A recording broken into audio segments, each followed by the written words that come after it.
Is Brexit interfering at all? Brexit, no, we were using the Wi-Fi for the general hotel and there's too much traffic on it, so we had to get a private one. And then the upload and download speed is enough to send the link to GB. Technology. It will work.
Yep, thank you. Good anyway.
Yes. Yes.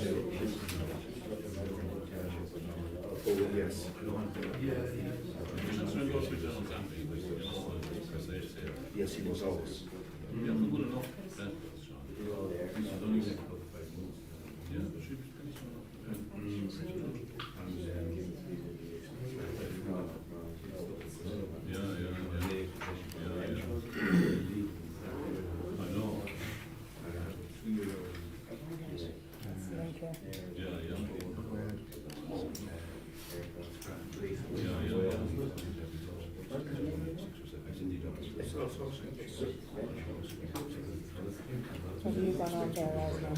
going to text to try and see can I add these people to a group because not all these people are on WhatsApp.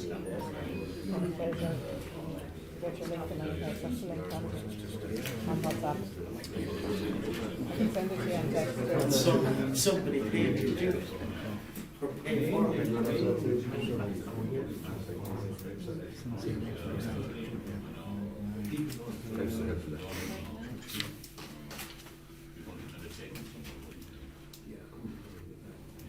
On my text.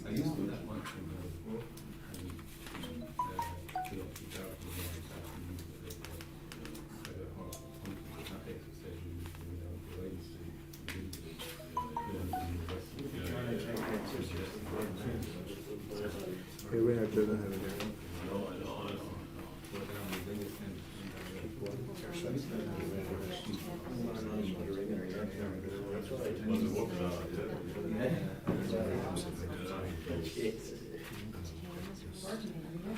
a couple of tenders. Yeah.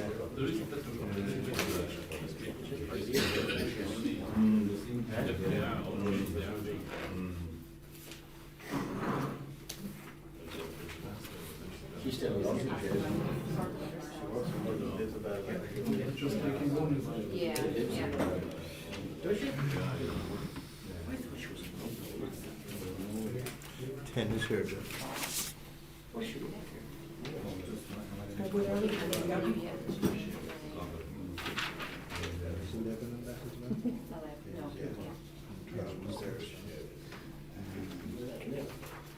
Was she? All right.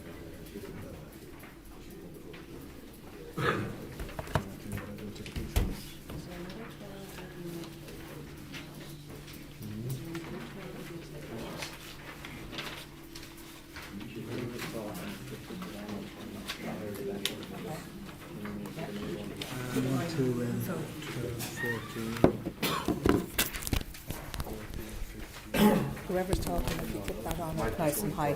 Okay, so Michael, when I'm finished here, I'll give it to you. Leave that there then, just people, everyone is standing there. Yeah.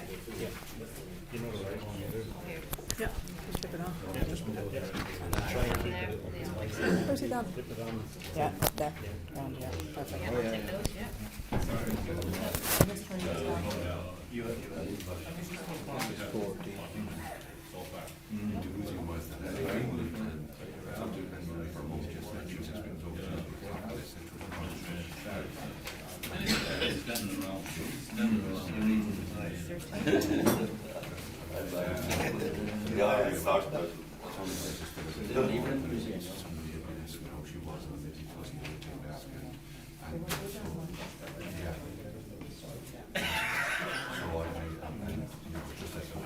There's 15 on it. This is 14. This is 14.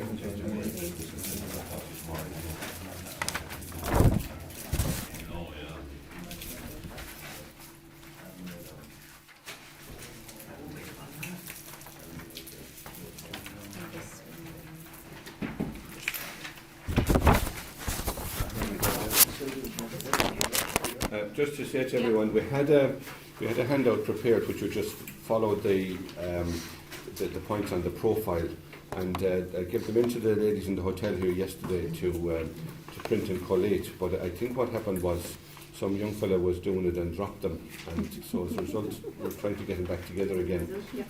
But most likely, as we're speaking, you'll find the page that's relevant to what we're talking about.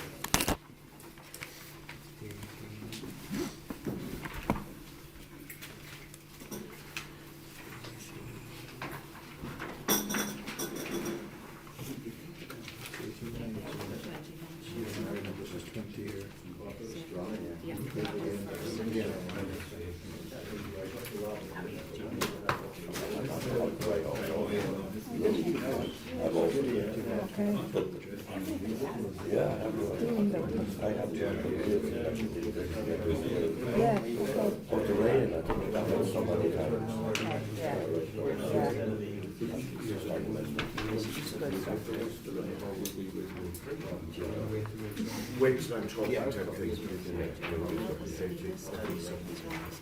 I can hand them around now if you want. Yes. Shape of fig, I need this one.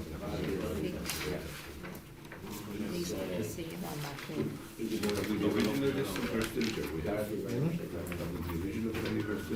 The original. We have a pack of each there. Yeah. I'm just sort of trying to get a big step there another time and get them back together and things. Oh, yeah. Oh, yeah. Okay. So we need to make up one. Yeah, nice.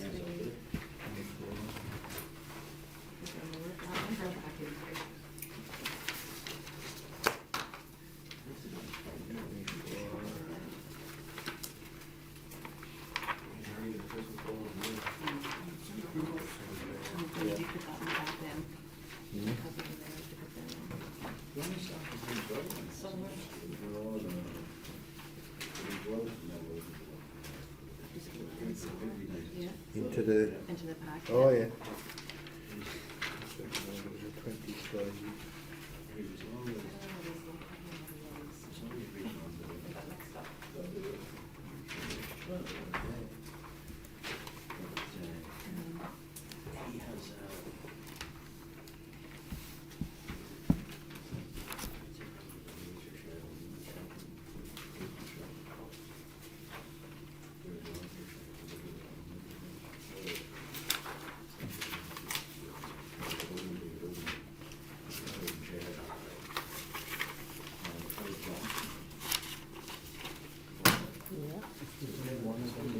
Yeah.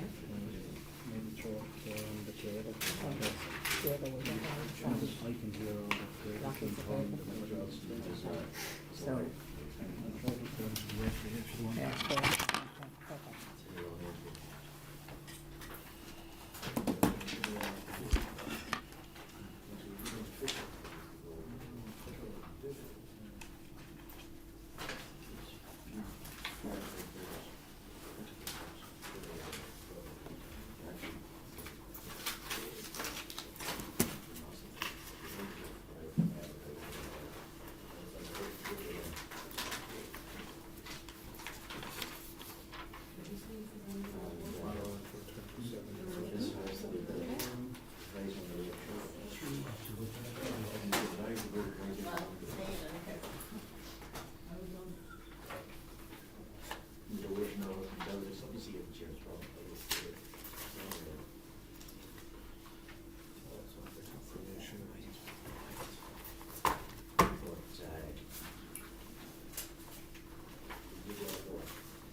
perfect.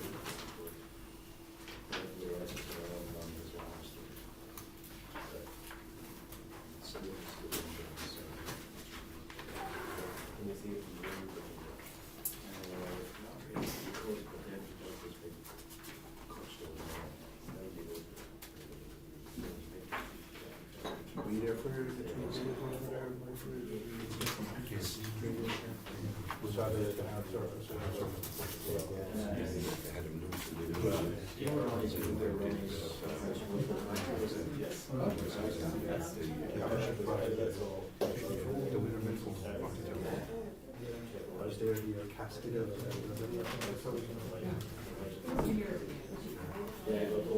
ones that didn't make it were averaging maybe 30 to 40,000. The should have had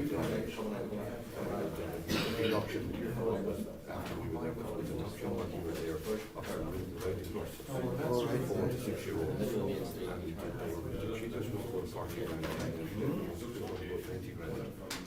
She was about 20 grand. They were very low. They were so warm. But it's a shame. That's it.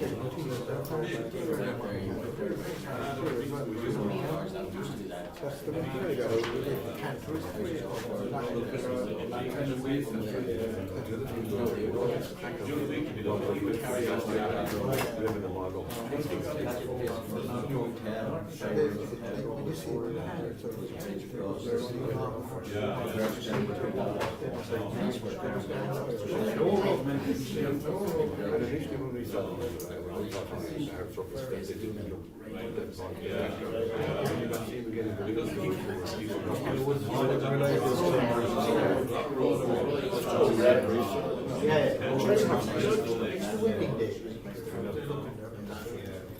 And the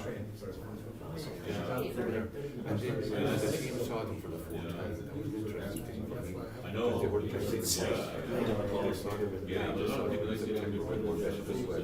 And they saw them 3 weeks before that.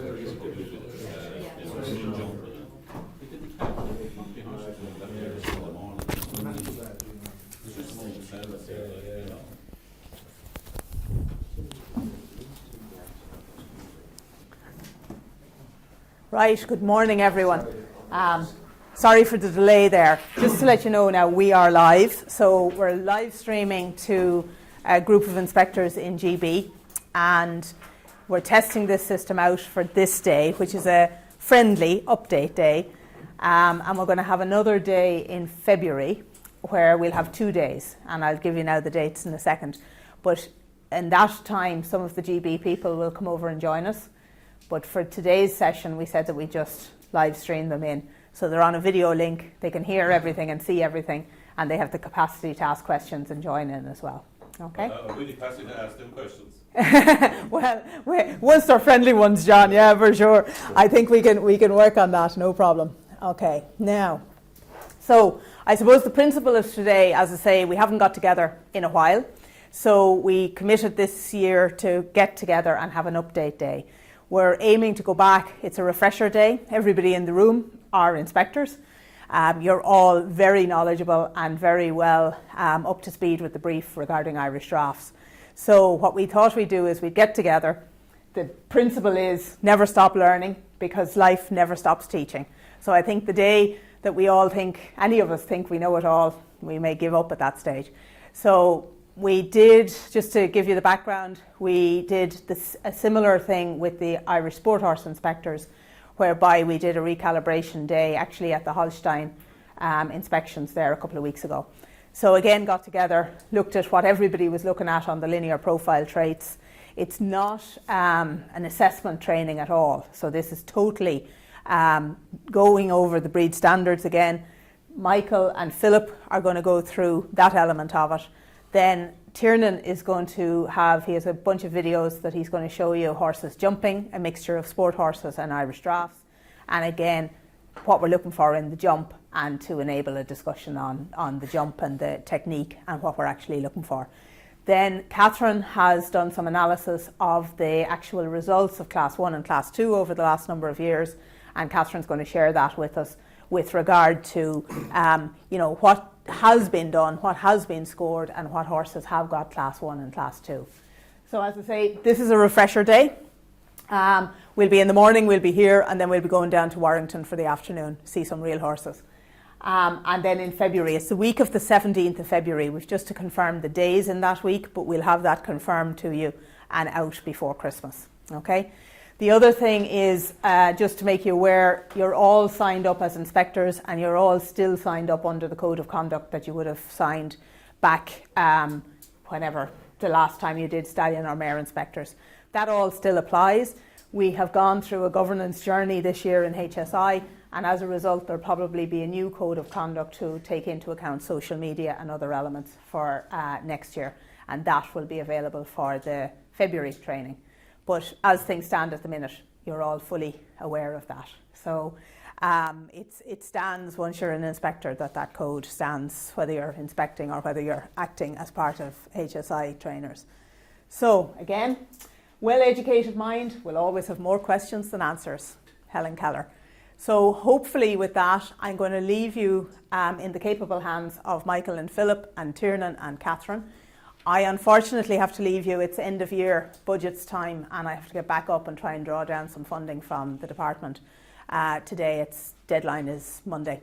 So I hopefully leave you to it. If you have any questions that are pertinent to HSI or any particular issues directly for HSI, just drop me an email after today and I'll come back to you on it. I'll certainly be with you for the February meeting, and if I don't see you between now and Christmas, I wish you a very happy Christmas. So thank you very much. Okay. Thanks, Alison.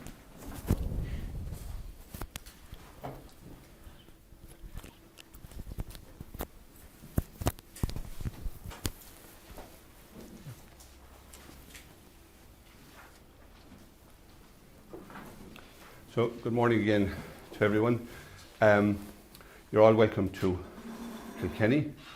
Our venue is the Hoban Hotel, and Hoban so called because just 8 miles out the road from here, John Hoban, who immigrated to America and became the architect who designed and built the White House. So we have a small monument to him locally, and he's been honoured by the area being called after him as well. So the purpose of today is to, as Alison just said, for us to come together, because as a group of people who do the inspections, everybody is experienced, and very experienced horse people in particular, but we don't often get the opportunity to come together and to share our thoughts and also to keep our focus. So in any walk of life, as Alison was alluding to there, there's a need for what's nowadays referred to as continuous professional development, where people come together and keep up to speed and keep focused and see, do we still all interpret the items on the profile as we were doing all along, and to keep our sift together. We're joined today by Philip Scott, and Philip is going to look at movement aspects with us, and Tiernan Gill is going to look at the jump area. Catherine Brady then has been looking at the research and the findings from the inspections, and will share her thoughts with us as well on what's happening there. I suppose one of the things that we're pleased about at the moment is that there are 3 Irish teams going to Tokyo for the Olympics. We have people in dressage, in eventing and in show jumping, and it's particularly interesting to note the Irish Draft influence in the eventing team, so that there is a help in the background there. I'd also like to welcome this morning the UK inspection team that we're streaming to, and if people from the UK have a question for us, if you could direct the question by either text or WhatsApp to Michael Dempsey, he will put the question to the team for us. So still looking at the background, we've been doing the new system, as it's been called, or the classification, class 1, class 2, etc., for 10 years now. The system started in 2010, and usually it takes a few years for the thing to bed in. It took a little while for everyone to get their head around the difference between class 2 and a RID, or Registered Irish Draft, as we would have known it. And it took a little while for people to buy in. But one of the things that has happened in that 10-year period, of course, is that we've had harmonisation. Harmonisation so that in the UK or in America, if an animal is inspected and passed, that registration or classification transfers with them. And that's been very helpful, because it was a bone of contention that a horse could pass in here and not pass in the UK, or pass in the States and not pass here. So now with harmonisation, wherever we as a team go and inspect and approve the horse, that classification carries with them. And if they're class 1, they become class 1 wherever they travel to internationally. And I think that's been welcomed by people. It's been welcomed by people wanting to use stallions from other jurisdictions for genetic outbreeding purposes, and also it's been helpful for potential sales and so on. There's evidence now of the impact of the classification, showing a consistency and improvement, I think, in what we're seeing on the ground. It takes a few years for stallions and mares to have offspring on the ground after their classification, but at this stage now we're beginning to see that there are progeny and offspring of mares and stallions, and we can see that some of them are doing particularly well, some of them are doing well in showing, some are doing well in active competition areas. So we're beginning to see the contribution that the stallion has made and the mares have made with their classification.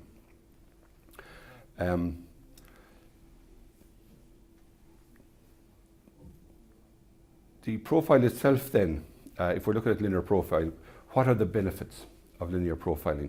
And I suppose it's an objective look at an animal using an agreed plan by people who agree what they're looking at, and that with training are seeing a similar thing and agreeing a consensus of what the animal is or is doing.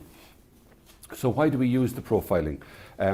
First of all, it gives an accurate description and it aids selection.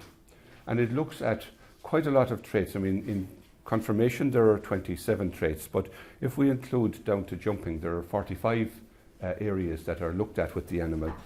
But some additional areas for comment then, such as with the limbs, offset knees, or with the head if it's a long nose, or whatever. So there's, as well as the 45 main points, there are additional points that add up to giving us some quite additional information about the animal. And it paints a tremendous picture, so that if someone is not present when the horse is there, they don't need to travel to see them. Photographs are sometimes deceptive because they can be made to look better than they are, but the description by the linear profile tends to give a very clear impression of where the horse is at. So as well as aiding the selection, it's reliable.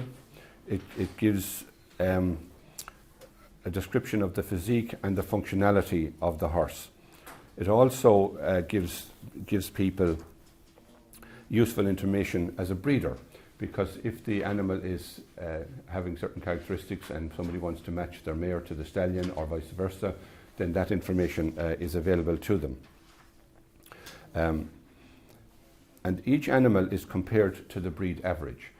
So one of the key things when we're looking at the animals for inspection, we're looking at them in relation to the breeding goal that's laid down by the agreed consensus of what an Irish draft should be, which makes it quite different to judging in a show class. Because in the show class we're looking at the horse that is the best according to the description of the class. Obviously each class has a different brief, and when you're looking at then the outcome of that class, you're looking at what's the best of what's in the ring at the time. And that can be a small number that are limited in ability in rural areas, or it can be in the bigger shows, it can be a very interesting, good selection of animals that's difficult to differentiate. But when we're looking at the profile of the breed, we're looking at what is the nearest to the normal for that breed or breed group. And so the idea would be that if you were looking at 1,000 horses, what would be the commonest things that you see? And then with the profiling system, you would identify the areas of weakness. And if we're thinking in terms of the draft breed, for years we were always discussing the difficulty of back at knee, for example. And we had over a period of time been slow to improve that. But I think since we've moved this modern classification, then there is a gradual improvement, and we're noticing that that trait is less obvious than it was, which is always a good thing. So the profiling system is a tool to help the breeder succeed, and it's the picture or drawing of the horse that we see. But the key thing is that the breed standard and the breed goals are what we're at. So the breeding goals are, of course, to maintain our heritage, which is the animal that our forefathers have handed to us in form of the Irish draft, to keep the numbers and to keep the quality. And it's also used for functionality, for what is the purpose of the breed. And I think in recent years the purpose of the breed is less to farm work and more to rideability and functionality in the modern life. And probably the people who use the animals are moving us as breeders towards what they want to see on the ground, without us losing the key things like the substance and bone.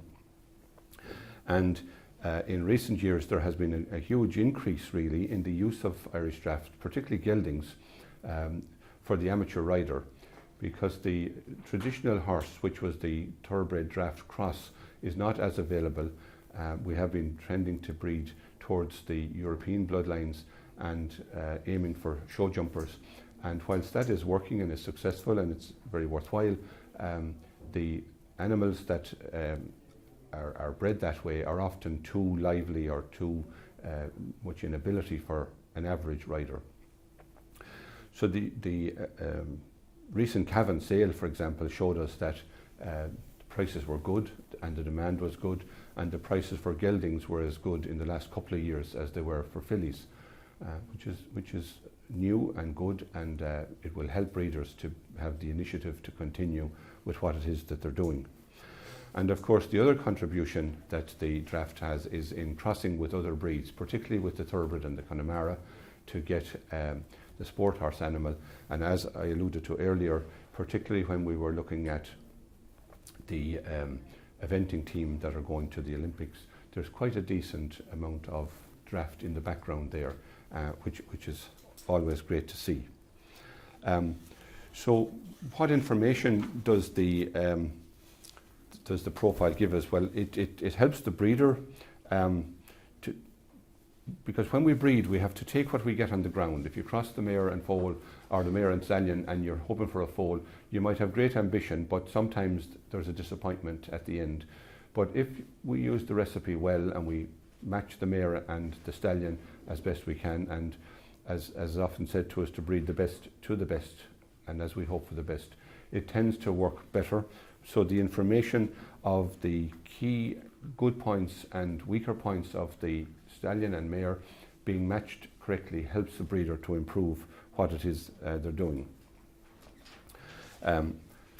So if people follow the breed codes and a specific breeding system, then we're likely to keep our traditional animal in the way that we want to as well. The breeder needs to have a clear picture of the ideal horse and the standard expected at the inspections. So one of the things that we've noted that since this system came in and people realised that the scores that their horse got was going to be tremendously important in the long haul, and that they were quite specific, I think it's fair to say that you will, as people who are inspecting, agree that the turnout of animals has improved greatly. The overall presentation of animals, their hoof care, and when it comes to the stallions for jumping or for mares that are being presented for jumping, they appear to have been schooled much better and to be much easier to assess and to give a good mark to. Because obviously breeders have now realised that the inspection day is one of the most important days in both the filly and the stallion's life. So the basics then, as you all know from doing this, the basics then of the profile is looking at the animal and the conformation. So if I'm going to look at conformation and maybe mention a little bit about now, purely reminding you of the things that you pretty much know, and just keeping in mind the areas that we look at. And Philip then will follow with looking at movement and improvement in movement and what we see. And Tiernan will talk about jumping. And after we've heard from Catherine then on the research and evidence of what's happening on the ground, and from the feedback of the results of inspections, then we'll have a quick coffee, and we'll move to the Top Flight Equestrian Centre, which is in Warrington, just out the road, and we'd hope to have some mares for some practical work.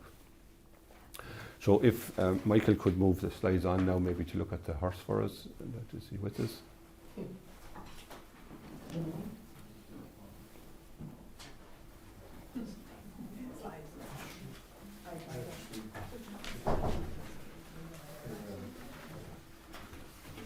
Just to let you know, the technology is working very well. Thank you. All of GB is in, sound is perfect. Good. Do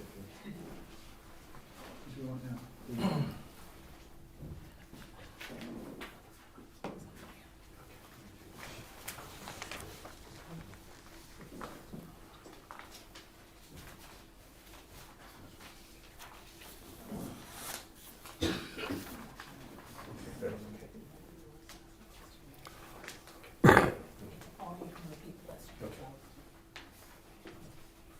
Okay.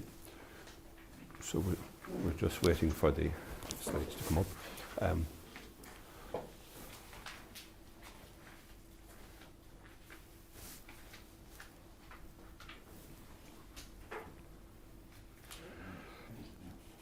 So while that's coming up, I think it's useful to say that we're seeing that both in Dublin and Balmoral now, we're seeing that the classes for Irish drafts are full, and the general consensus is that there's quite a decent standard of animals that go there, and also as the breed shows, the standard seems to have improved. But particularly in both Dublin and Balmoral, they've been offering ridden classes, working hunter type classes for drafts, which are increasing in numbers and are giving a good outlet for people to utilise and to see the functionality of the animal. Just on that, Mike, the draft class at the RDS, do we have any influence, or could anyone, even the HSI, like, it'd be nice if the draft class, that riding class was on the same day as the draft mayors. John, I can answer that one for you. Right. You need to just write in directly to the RDS. It has Well, I have said it, and I've Okay. spoken to people at the RDS. No, just literally write, it's no good, just write in a letter. The RDS, the show will be run by the Equestrian Committee and the RDS themselves, so any suggestions for the RDS, just drop it in a letter and it will be brought forward to the Equestrian Committee meeting. Yes. That's the best You way send to it to anyone in do it. particular, no? Huh? You send it to anyone in particular? Send it either to, Just send it to the equestrian. From a Sheraton, I suppose. Yeah. Yeah. People have brought up that point to them before, and they did change some of the classes, but they didn't change it. There's a big interest in that class, and There is. it There makes is. it very hard for people to get up on the 2 days. And they're very early in the morning as Very well. early. Yeah. It's a good time of the year to be sending it in, you Yeah. know, for planning for next year. Yeah, because they make their decisions about the programme quite early in the year, so it'd be worthwhile to do that.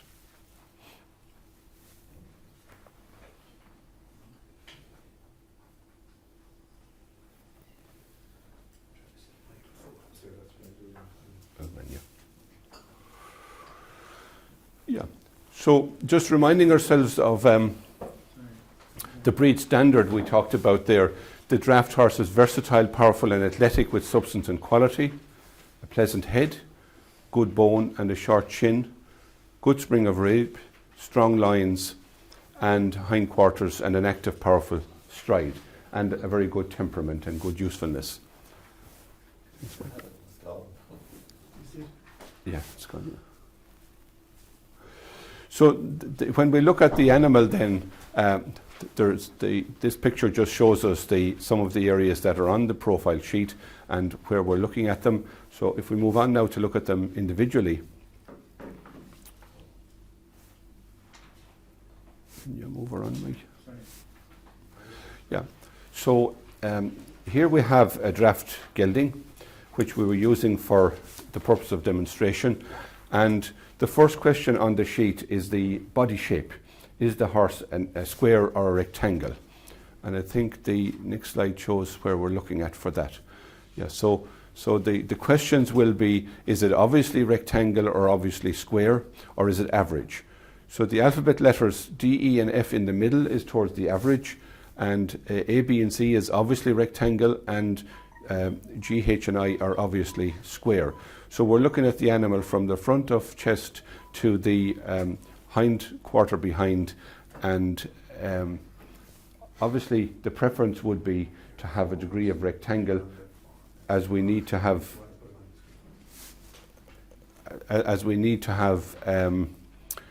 some scope in the animal, and if they have a bit of length they have a chance to have a bit of scope, and a square horse tends to be boxy and not moving up.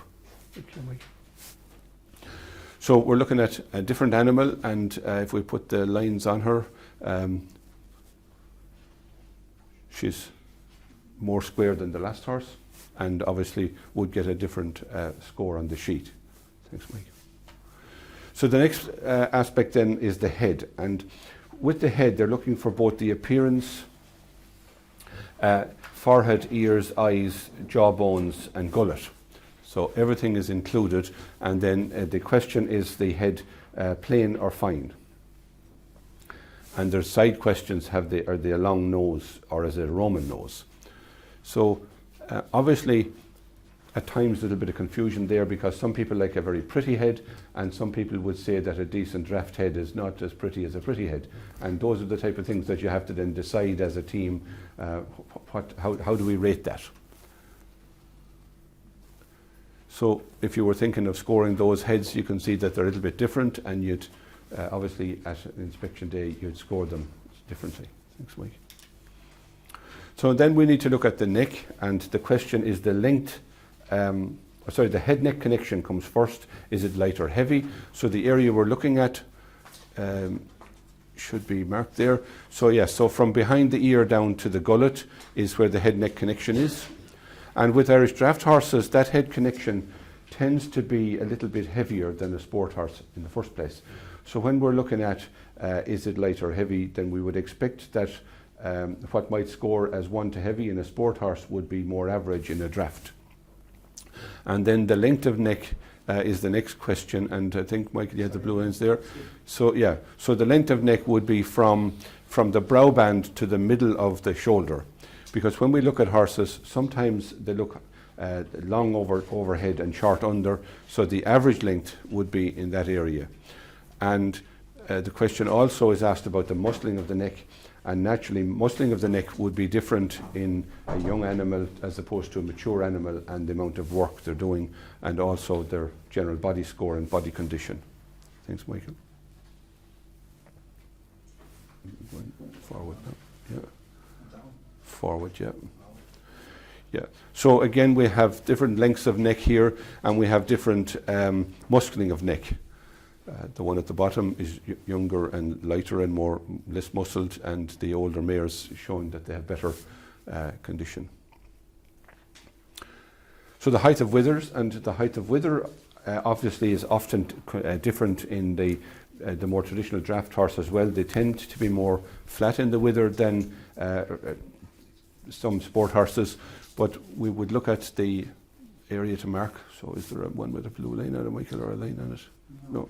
No. So we just show then that wither is noticeable, and there's actually a wither there, we can see it. And when we're looking at the draft wither, we might need to look at it from behind, because sometimes it's very round, and if it was, it wouldn't sit a saddle very well. We can move around again. So the height of the withers in this animal is quite flat, and again, when you're scoring it, you'll be scoring it towards flat.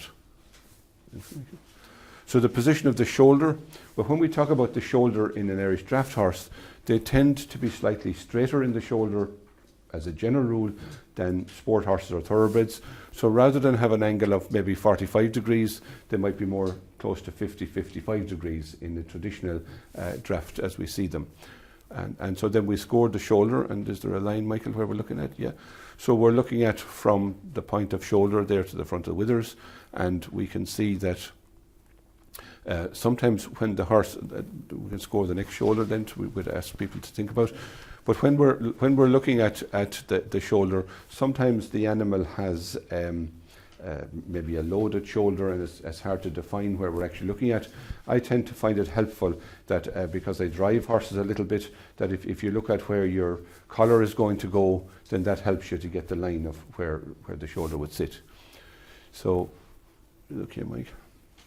So then the next question is about the barrel, and the question for the barrel is it deep or shallow? And obviously in the Irish draft we'd like to see a good deep barrel. We'd like to see a spring of rib as well, and so that the area we're looking at, we look from the front, we can see the spring of rib, and from the side we can see the depth of the girth. So move on, Mike.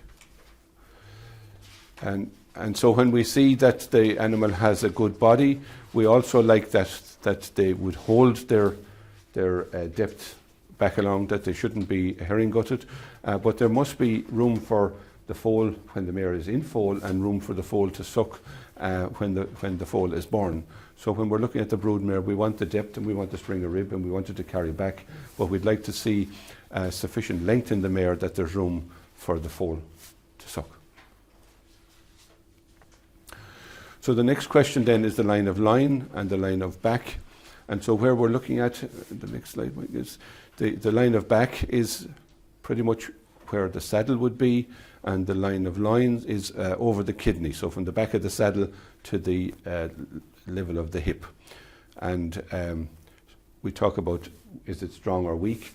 And when we're looking at the animals later, we might look at how do we define light and weak when the animal is well fleshed, when they're not so well fleshed, it may be more difficult, but when they're very well fleshed, it's often hard to differentiate that. And we'll talk about that when we have the horses in the afternoon. So we can score the back there. We can see a very dipped back and weak, and we can see very long and high over the wither, roached over the wither there on the grey. So then we move on to the croup, and so the two questions are the shape of croup and the length of the croup. And the question is it sloping or flat? And the red line there, we're looking at the angle of the slope, and we're ideally trying to look at where the structural conformation of the animal is inside from the hip to the tangent, which would be on the slope of the buttock. And then the length of the croup would be, as we see on the blue line there, from the front of the hip to the back of the quarter. And then if we look at different ones, we can see greater slope and shorter and stuff. Yeah, fine. So when we go on then to the limbs, we're looking at the forearm, and we're looking at the question for the forearm is it strong or weak? And also there's a side question asked, is it tied in at the elbow? So the forearm should be a good width up at the point of the elbow, and it should hold its width down along. But when we look at it from the front, there should be some muscling to the top as well, and it should hold down to the knee. It shouldn't suddenly come in. So those are the areas that we're looking at the same time. And then if the animal is tied in at the elbow, and we're putting the hand there to show that you can fit your hand in behind the elbow, which means the animal will have freedom in movement. And I think when Philip talks about movement, he'll probably be mentioning that one of the things that restricts movement is if the animal is tied in that area. Thanks, Mike. So we'd scored the forearm then. So another question then is the substance of legs. And whenever horse people get together, the substance or the bone is always the question that gets asked. So we're looking at then what bone, how much substance or what level of bone we have there. Prior to the inspection, it's measured by the vet, and there's always a debate about how much should be. But essentially, it should be in proportion and adequate to the animal overhead. And traditionally in Irish draft horses, we would expect that a mature horse would have 9 inches of bone, or 23 centimetres, which is a little more than 9 in the metric. So a question then is the horse standing under? And there's a point for that there. And are they tied in at the knee? Those are other questions that are asked to help us to get a definition of where we're at. So we can see that this particular animal is back at knee and has a very weak knee and isn't particularly strong in bone. Okay. So the stand of pasterns then, and they look at the heels, are they flat or low? And the pasterns, are they upright or flat? So I think we have a line on the next slide, Mike, is there? Yeah. So we can see there that the angle we're looking at, is it in keeping, and is there a true line between the hoof and the pastern? And normally there shouldn't be an angulation there. So moving on. So if we look at these, we can see that we have examples of flat and upright and reasonable.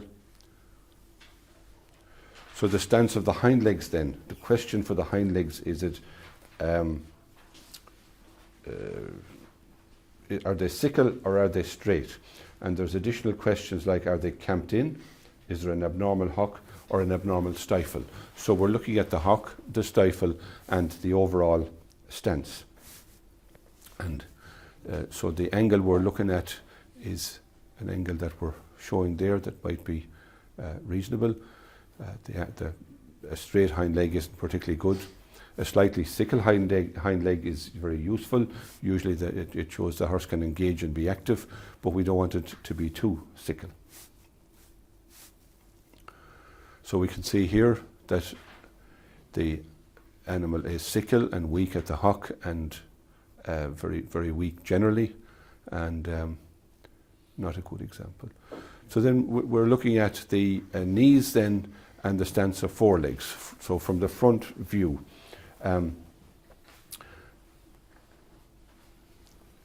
we're looking at a couple of things. We're looking at the shape of feet. Are they wide or narrow, or are they different? And we're looking then, is the knees big or small, or are they indeed abnormal? So we want a generous knee on a draft horse. Most horses, but we would like a generous knee. And then there's also the question there, the stance of the forelegs. Are they toed in or toed out? So we can see all of those things at the same time. So points there. So we can see here we have different knees on the animals, and obviously when you do the inspections, as you all know as experienced inspectors, you come across offset and misplaced knees and so on, and we come across toed in and toed out as well. Thanks, Mike. So we can see here we have reasonable toed in, toed out, and very toed in, and offset and so on, and not good characteristics. So we sometimes would see here you have a slight splint under the knee, and obviously if we're measuring the bone, we shouldn't include the splint in the measure. But other than that, the vet will note that the splint is there, and will note whether it's of any functional interest to us. But usually it's not a damning feature. So the next slide then is looking at we're asking the question, are they different, and are they narrow? We can see those two are different on the same horse, and yeah, thank you. So the next question then is about the quality of legs, and are they lean or are they blurred? And what we're looking for there are not solid things like the splint, which is there and noted by the vet. We're looking for soft swellings, so we're looking at wind galls and turripins and evidence that the tendons are not clearly defined, and that the horse in use would have difficulty staying sound. So the hindquarters and gaskin then, we look at the hindquarters from behind, and we're looking for the overall shape and symmetry. We're looking with the mare, we're looking for a brood mare's hind end, that the mare would be able to have room to pass a foal, and that the musculature should carry down into the gaskin or second thigh. And we also, in the same shot, are looking at, is the animal at the stance of hind legs, are they cow-hocked or bow-hocked, or are they very base narrow? In other words, they're standing very close behind or very far away behind. So the comment on the hind legs would be where, if you were using it for training purposes, you might have a look at some of those. Thanks, Mike. We're showing with the finger there this what sometimes we refer to here in Kilkenny as the safety margin. If there's the width of your finger between the bone osteosis and the back of the tendon, then you rarely end up with a curb. And in this one we see the wind galls, which would lead to the animal having some blur in their score. So then the next question then is type. The type is the person breed standard or not breed standard, and are they showing excessive white markings? So we always have the debate then when we look at the type, is the animal very traditional and the older, more substance animal, or are they more, as the term has been sometimes used, more modern? And people think that in the past we had only traditional horses and that now we have both traditional and modern. In my opinion, we always had the traditional and the modern. So in my home, we would have had very traditional horses that were used for ploughing and farm work, and we always had a more active animal, particularly mares that could be ridden and hunted, and those mares, particularly crossed with the thoroughbred, were giving a quality part-bred animal. So we've always had both. But the question then is type, and the minimum score for type is 65, and So do they meet the breed standard or not meet the breed standard would be the question there. So having looked then at the conformation and gone to that point, that being described as the lower beam, you would then need to look at the upper beam and see what would be the overall score for conformation for the particular animal. And for conformation, the animal must get 70 for class 1. It's 70 out of 100. So when we're looking at the 70 then, and we're looking at areas of concern, how much do we subtract to bring it to 30% down to get to 70 or below the 70 is part of what we're trying to look at. Obviously, I sometimes relate it a little bit like the driving test. Young people tell me that they got several areas of concern which added up to a red and they didn't get through, or there are a few definite reds like running through a yield sign or running through a stop sign where the result would be not good quite quickly. So again, with the animals, if they have features that would be not conducive to the class 1, for example, if an animal was maybe 3 to back of the knee, it would in itself be a serious feature, and it's something that's hard to improve, and something, say, that as a breed group we've been trying to eliminate for a long, long time. And I think I alluded to earlier, we're winning on that in that they are improving, but they won't improve if we approve to class 1 animals that are poor in that department. So just that being an example. So having looked then at the conformation and type, the next aspect of the animal that's being looked at is movement. And Philip is going to give me a breather now and take over and look at the movement angle or the movement aspect. So thank you for your attention and time, and Philip Scott is now going to take up the mantle first.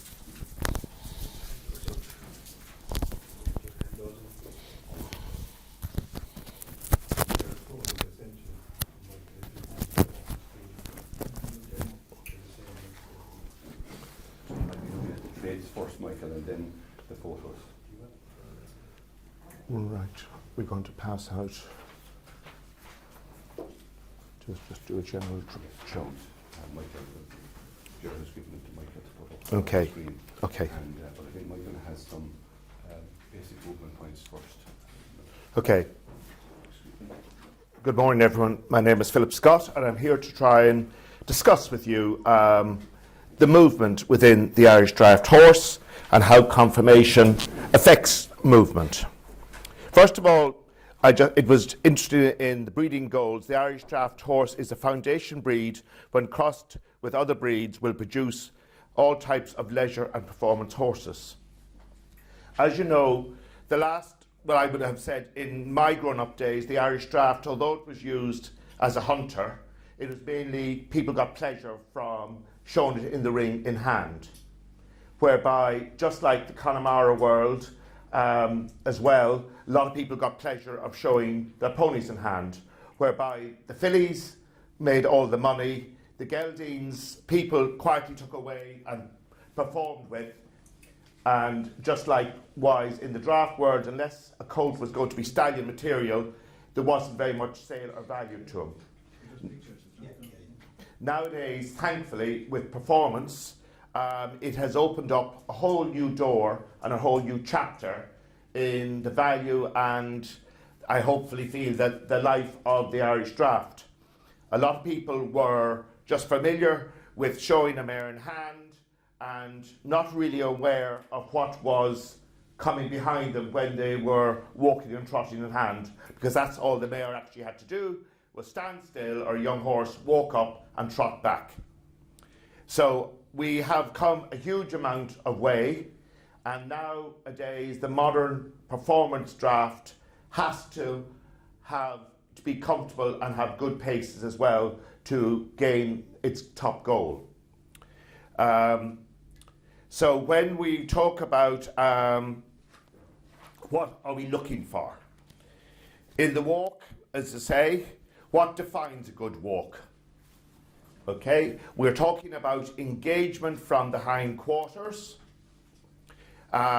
We call it tracking up. Is there another picture, Michael, there? No, sorry, could we go back to the first sheet? Michael, do you have any of those? No, this is what you want. It's the same. Just go back if you could. This one, so that's Yes, go the second picture. No, go back one more for me, sorry. No, right back to the very start. No, go back more, sorry. that's the first picture. Is that the first picture? That I have on this list now. Can we go? The first picture on the second page. Okay, can we go to that bay one there? That bay on there. Please, sorry. There it is there. Thank you. Sorry. So we talk about engagement from the hindquarters. And there you can clearly see what we mean by tracking up or engagement, where the hind foot is coming right underneath the horse's body to where the forefoot leaves the ground. A horse is born with a good walk. It's a trait that cannot really be taught. And what affects a good walk? Again, poor hind leg, straight up, straight shoulder, tied in at the elbow, and upright pasterns, all will affect the horse's walk.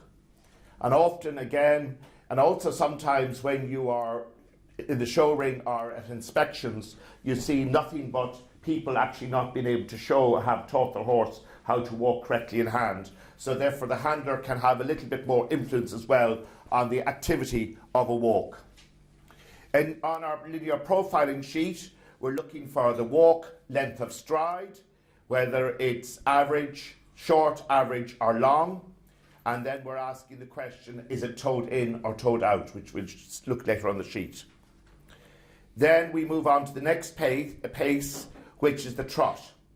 The trot, we're looking again for the length of stride, correctness, whether it's straight, toed in or toed out. Is the trot elastic or stiff? Is it powerful or weak? And carrying or pushing. And also another important thing is the trot balance. Okay, a trot again is coming from the hind quarter. It's engagement from the hind quarter. It should really give the impression of slightly being uphill. A lot of people, when they show and they trot horses, they pull their heads down and make the weight all go on the forehand.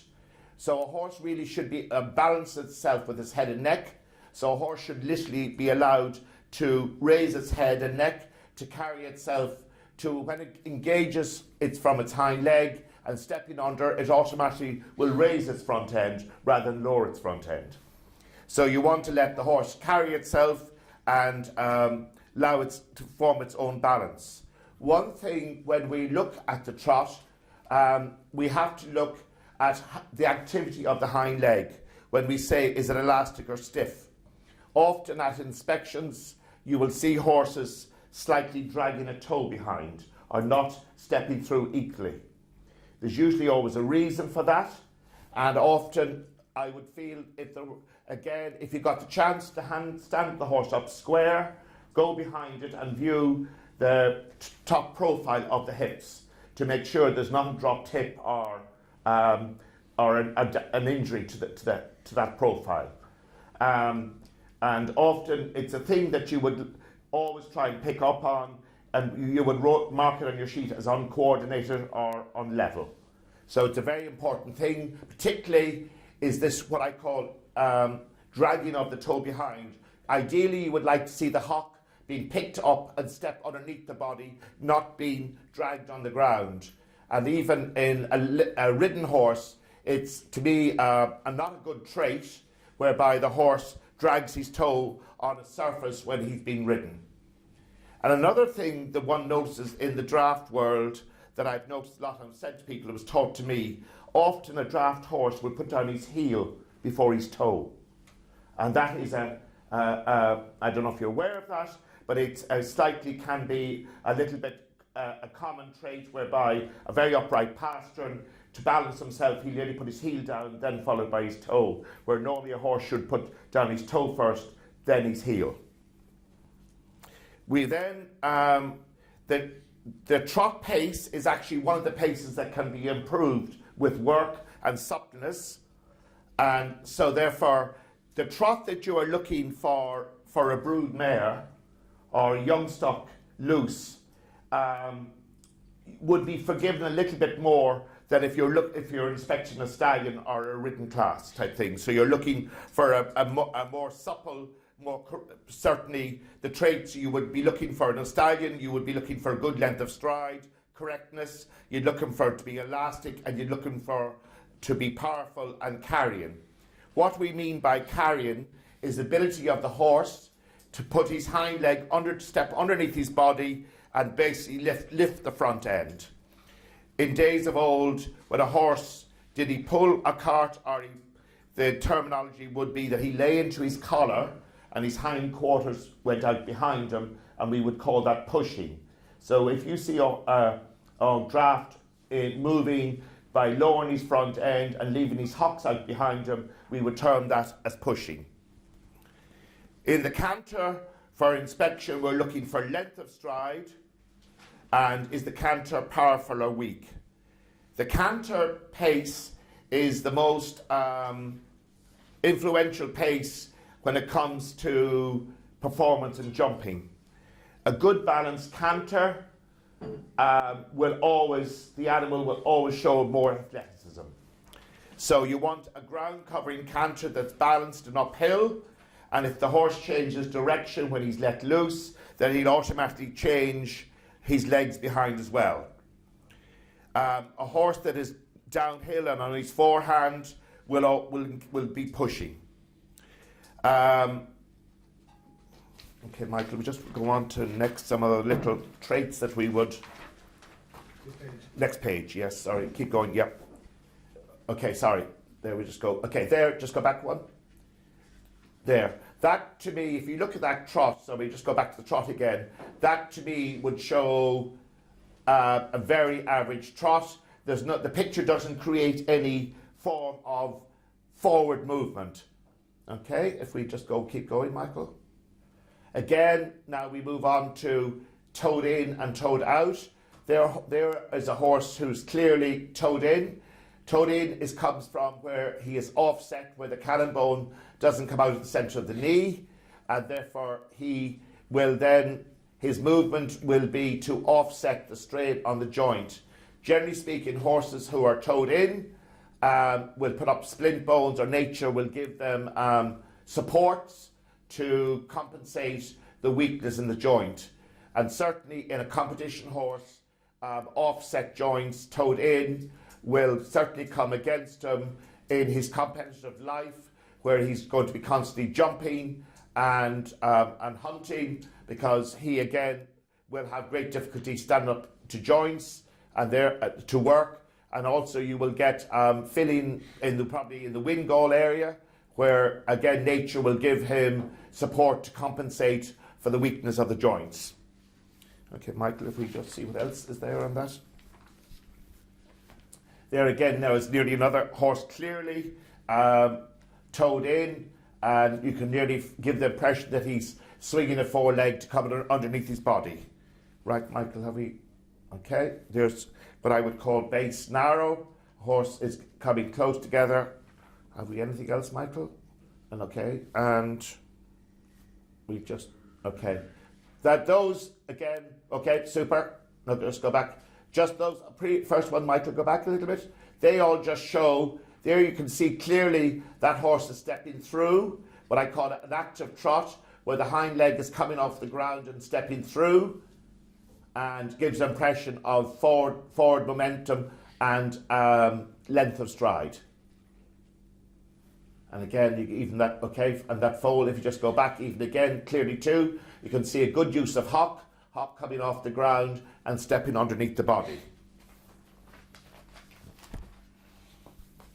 So what I would, okay, so we will later go on and look at horses loose today in Warrington, and we will discuss their movement and how conformation, good and bad conformation, affects their movement and their performance, which Tiernan is going to move on to now.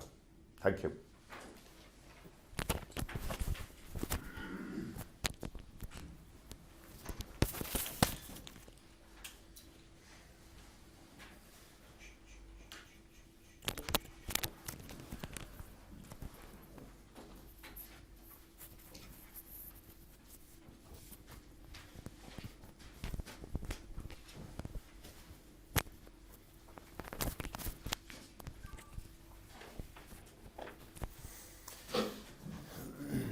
morning, everybody.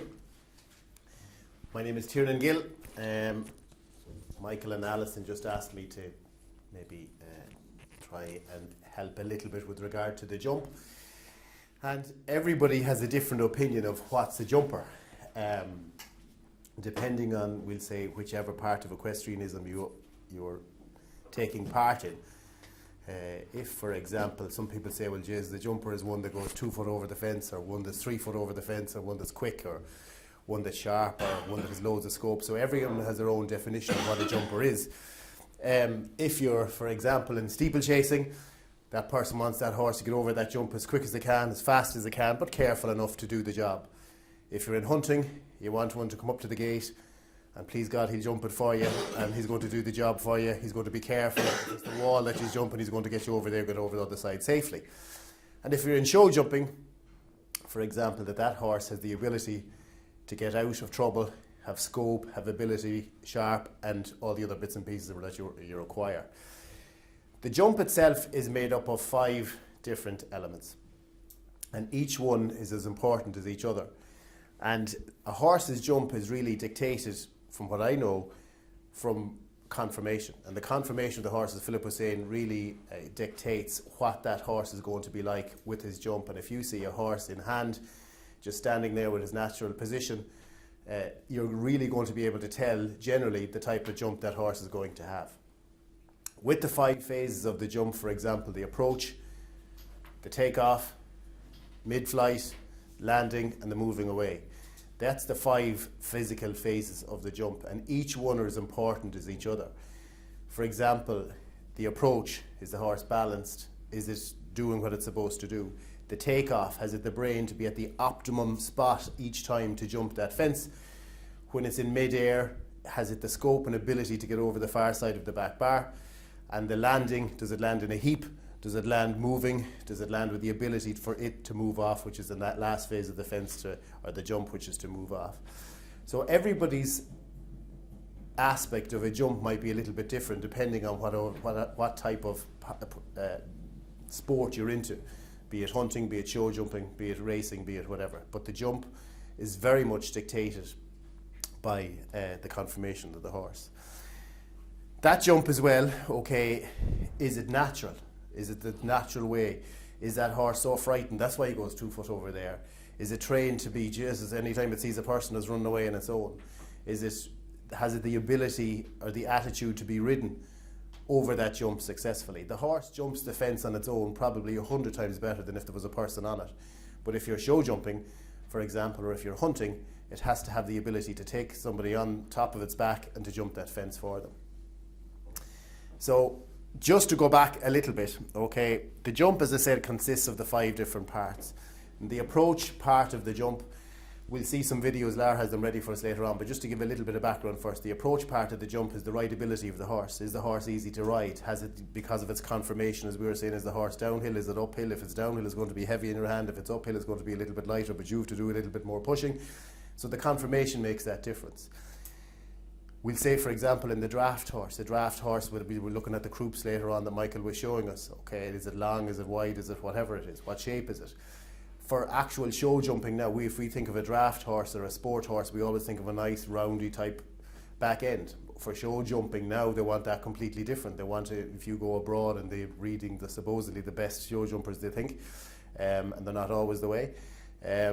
They want a horse with a V that has a hinge, and the reason why that is the back end is able to do a little bit more work. If we're breeding a horse here in Ireland for a draft, that's not their type of breed, so we just have to keep that in mind. That's a little bit different.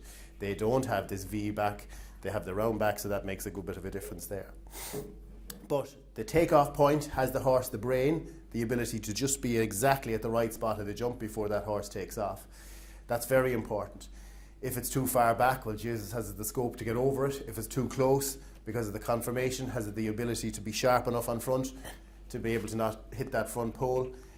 Mid-air, has it the scope again to move over the back end? And when it lands, as I say, very much so, has it the ability to be able to push off the floor again to get to the other side, to get to move away?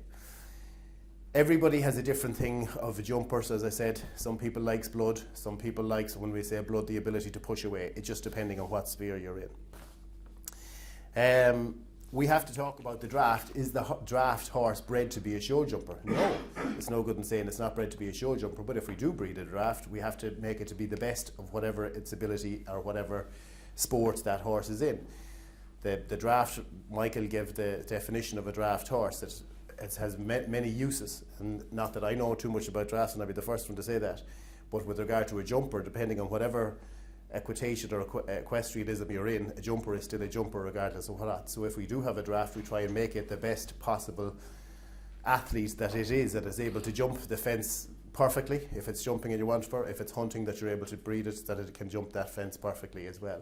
So we have to do that on a different level because it's not what is we think might be a show jumper, it's just a little bit different. And the sport has changed so dramatically and changing rapidly, and in the last 10, 15, 20, 30 years it's changed completely. So we have to keep that in mind as well. But the confirmation, as just to come back from what we spoke on, does make a big difference with regard to the show jumping part again. And maybe Lara, if we have one or two of those videos, or Michael, that we'll just put up and we can see. Anyone will do. Okay, here we have, I just saw quickly these. A sport horse, okay, this is the event type, I think from Dublin some years ago, whenever it is. If we can make that a little slower, is that possible to do that? Yeah, let them run on a little bit. The last 3 runs are in slow motion. Okay. Here we have a trot, nice horse doing his job.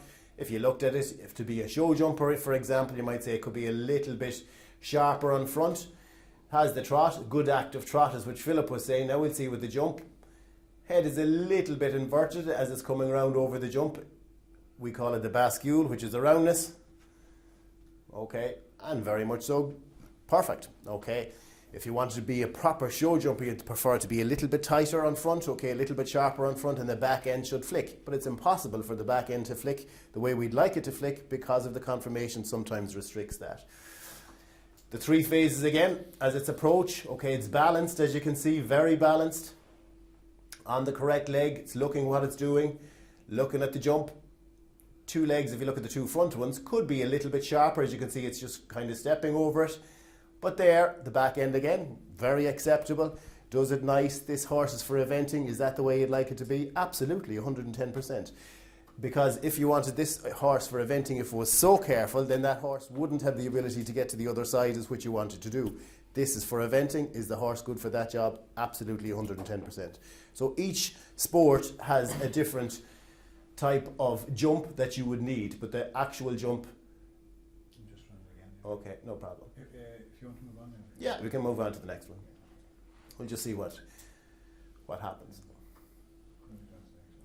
So when our technical man here moves on to the next one, we'll be able to see. Okay, here we have another horse. Chestnut horse. This one is a little bit more athletic behind, as you can see. Canter, a little bit sharper, a little bit quicker. Okay, still a little bit restricted behind, but it's doing what it's supposed to do, and it's doing it fine. Front end, not too bad, but if you look at the back end, what we call it a little bit tight behind, but it's still jumping the fence, it's still careful, it's doing what it's doing. If that comes in slow motion, which it probably does.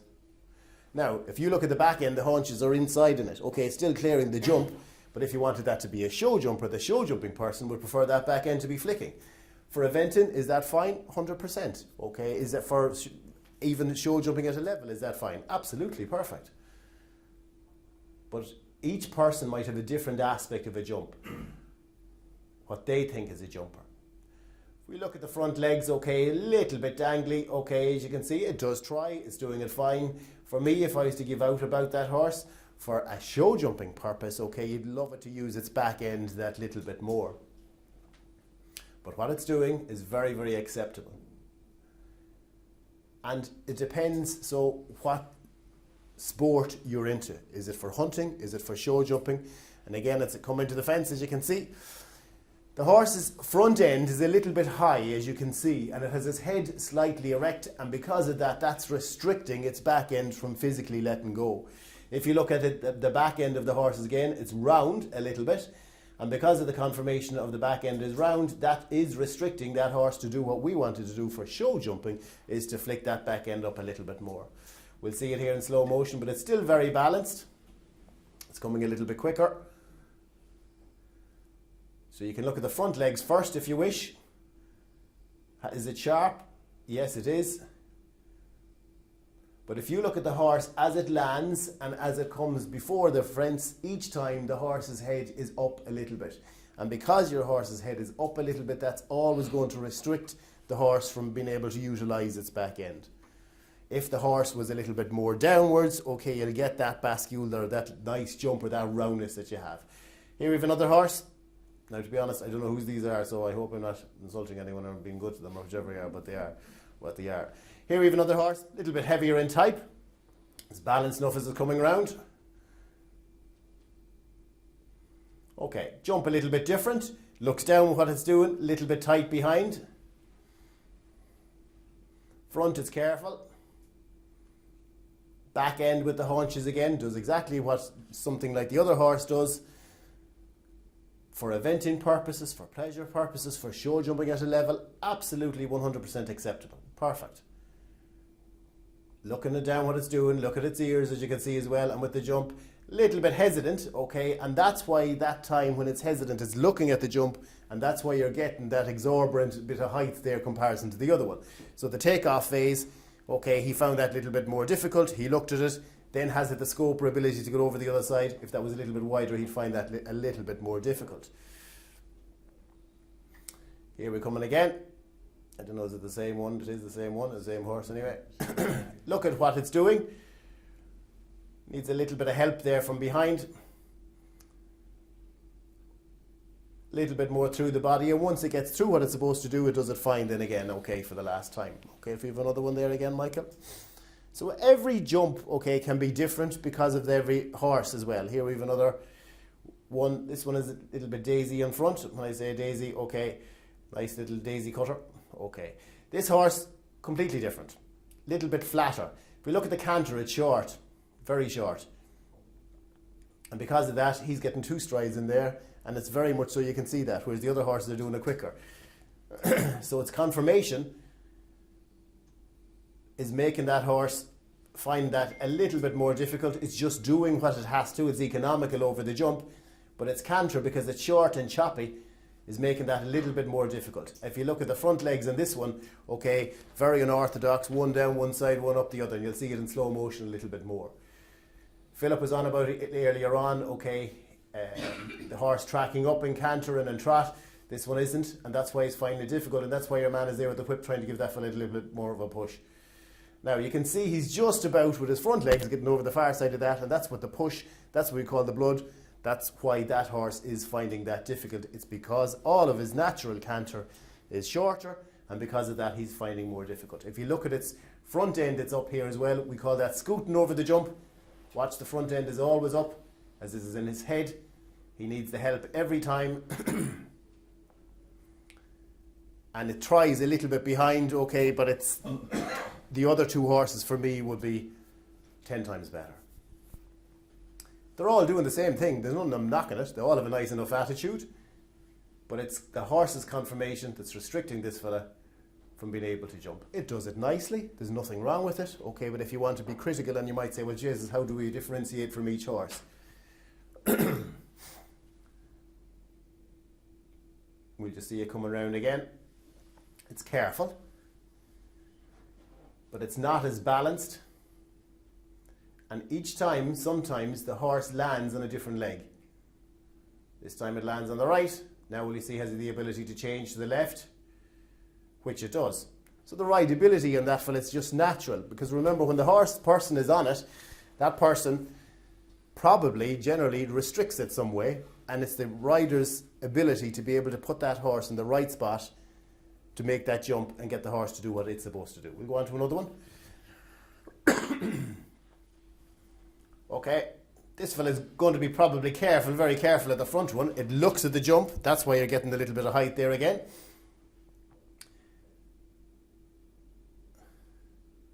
Okay, little bit more open on front. When I mean open, it's a little bit this way on front. When I mean sharper, we'd prefer it this way on front. This fella is a little bit more balanced than the other 2. If you just look at which leg it lands on, and it straight away changes back to the correct lead in which it is. Now we'll see when it change here, which it does. So he's naturally trying to do it himself.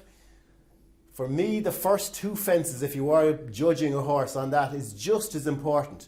Because if they're careful, that's where they should be careful, at that 2 small fences. The last one is only going to give you the little bit of an explosion.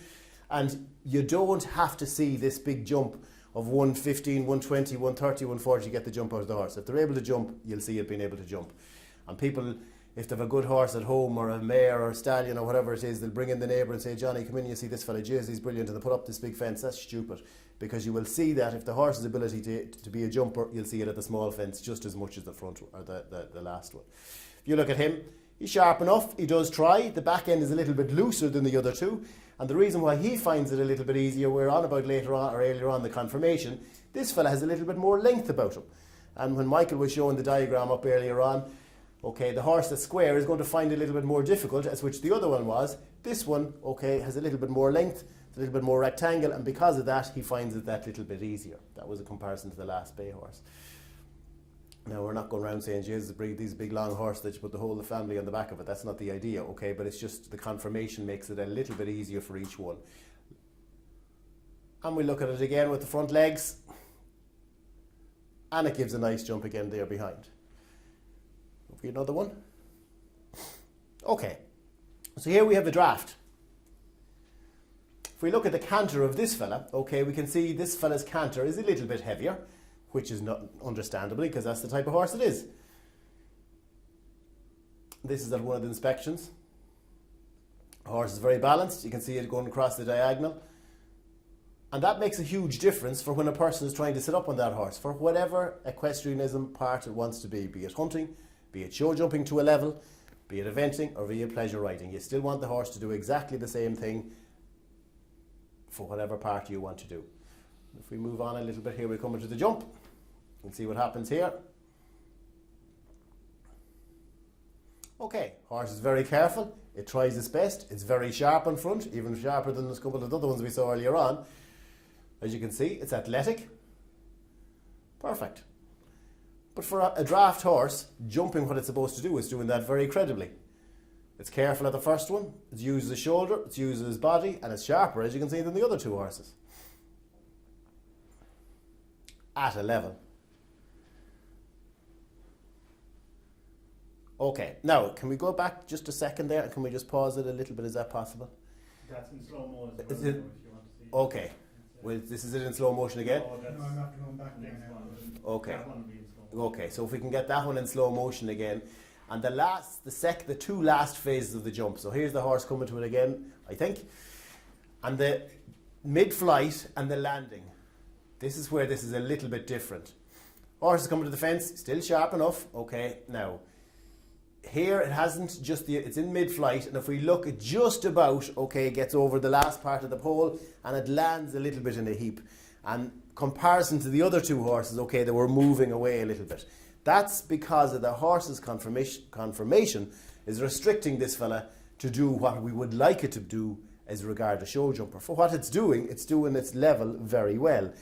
It's careful, it's easy, but because of its type, its weight, its heaviness, and its confirmation, the last phase of the jump, you'll find, okay, not here because it's just a vertical, okay, the one prior to that, okay, it just got it difficult enough to get over the back bar. And that's exactly why in that phase of a jump, the confirmation dictates. Not there, I think it's the one after that, is it? We'll see anyway. Does it come again? If we come back to where we were. Okay, just there. Now, just, yeah, can you hold it, or is that possible? Is it possible to stop it? Okay, so you can just, or even can you go back a fraction? Just a fraction. Okay, so it's getting up, front end very good, it's sharp, it's looking down, it's doing exactly what we want it to do. It has some push off the floor, but not huge. Now when we get the push, okay, this is that phase. Now, just, yeah, perfect. Okay, so we call it mid-flight. Okay, but if you look at it mid-flight, the fence where the man is standing, the back pole is going to be close enough when he lands. So as you can go a fraction more, just a fraction, Michael, just a little, whoa, okay, perfect. Now, as you can see it coming down here now, okay, it's just about getting over the back pole, and it lands on all 4 legs in a heap. Now you can imagine if you were sitting on that horse, that's not going to be that comfortable. You saw the other ones in the phase, they're already moving off. This fella's landing in a heap.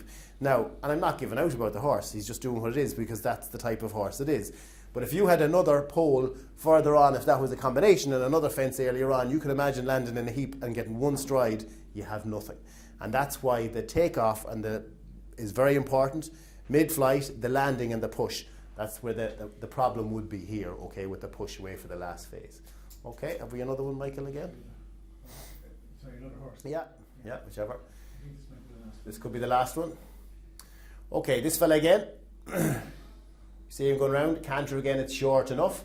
So he probably will find this difficult. I only had a quick look at these earlier now this morning. He'll probably find this one difficult, we'll see. He might make me a liar in a second. Okay, we move on a little bit to the jump. And we can see, okay, here he's coming. Okay, does it fine. Looks down what he's doing. Have a look at the front end. Maybe just not as sharp as the other fellow was on front. But if we look at the canter, okay, I'd say it's a little bit short. So he may find it even a little bit harder, and he might make a liar of me, we'll see. I'm going to do this in slow motion. He's balanced. He's on the correct lead. So if we're riding him, it'd be fine. Careful enough. Tries. A little bit open behind. Okay, and you can see the two legs are a little bit open behind, but that's fine, no problem. We'll see what happens now here again. We move it a fraction. Okay. Something similar, we'll see this bit in slow motion again.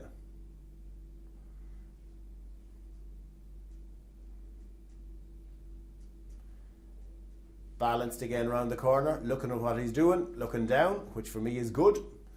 Scoots enough over the front first fence. And does it fine. Okay, we can move up another little bit there, Michael, if we can. We'll just see what happens here. Even again. That's it. It's going a bit the other way of me. Okay, that's grand. We'll see what happens here. Okay, it's the vertical at the end. Is there another axle there? Can you move it up a little bit faster? Is that vertical again? Okay.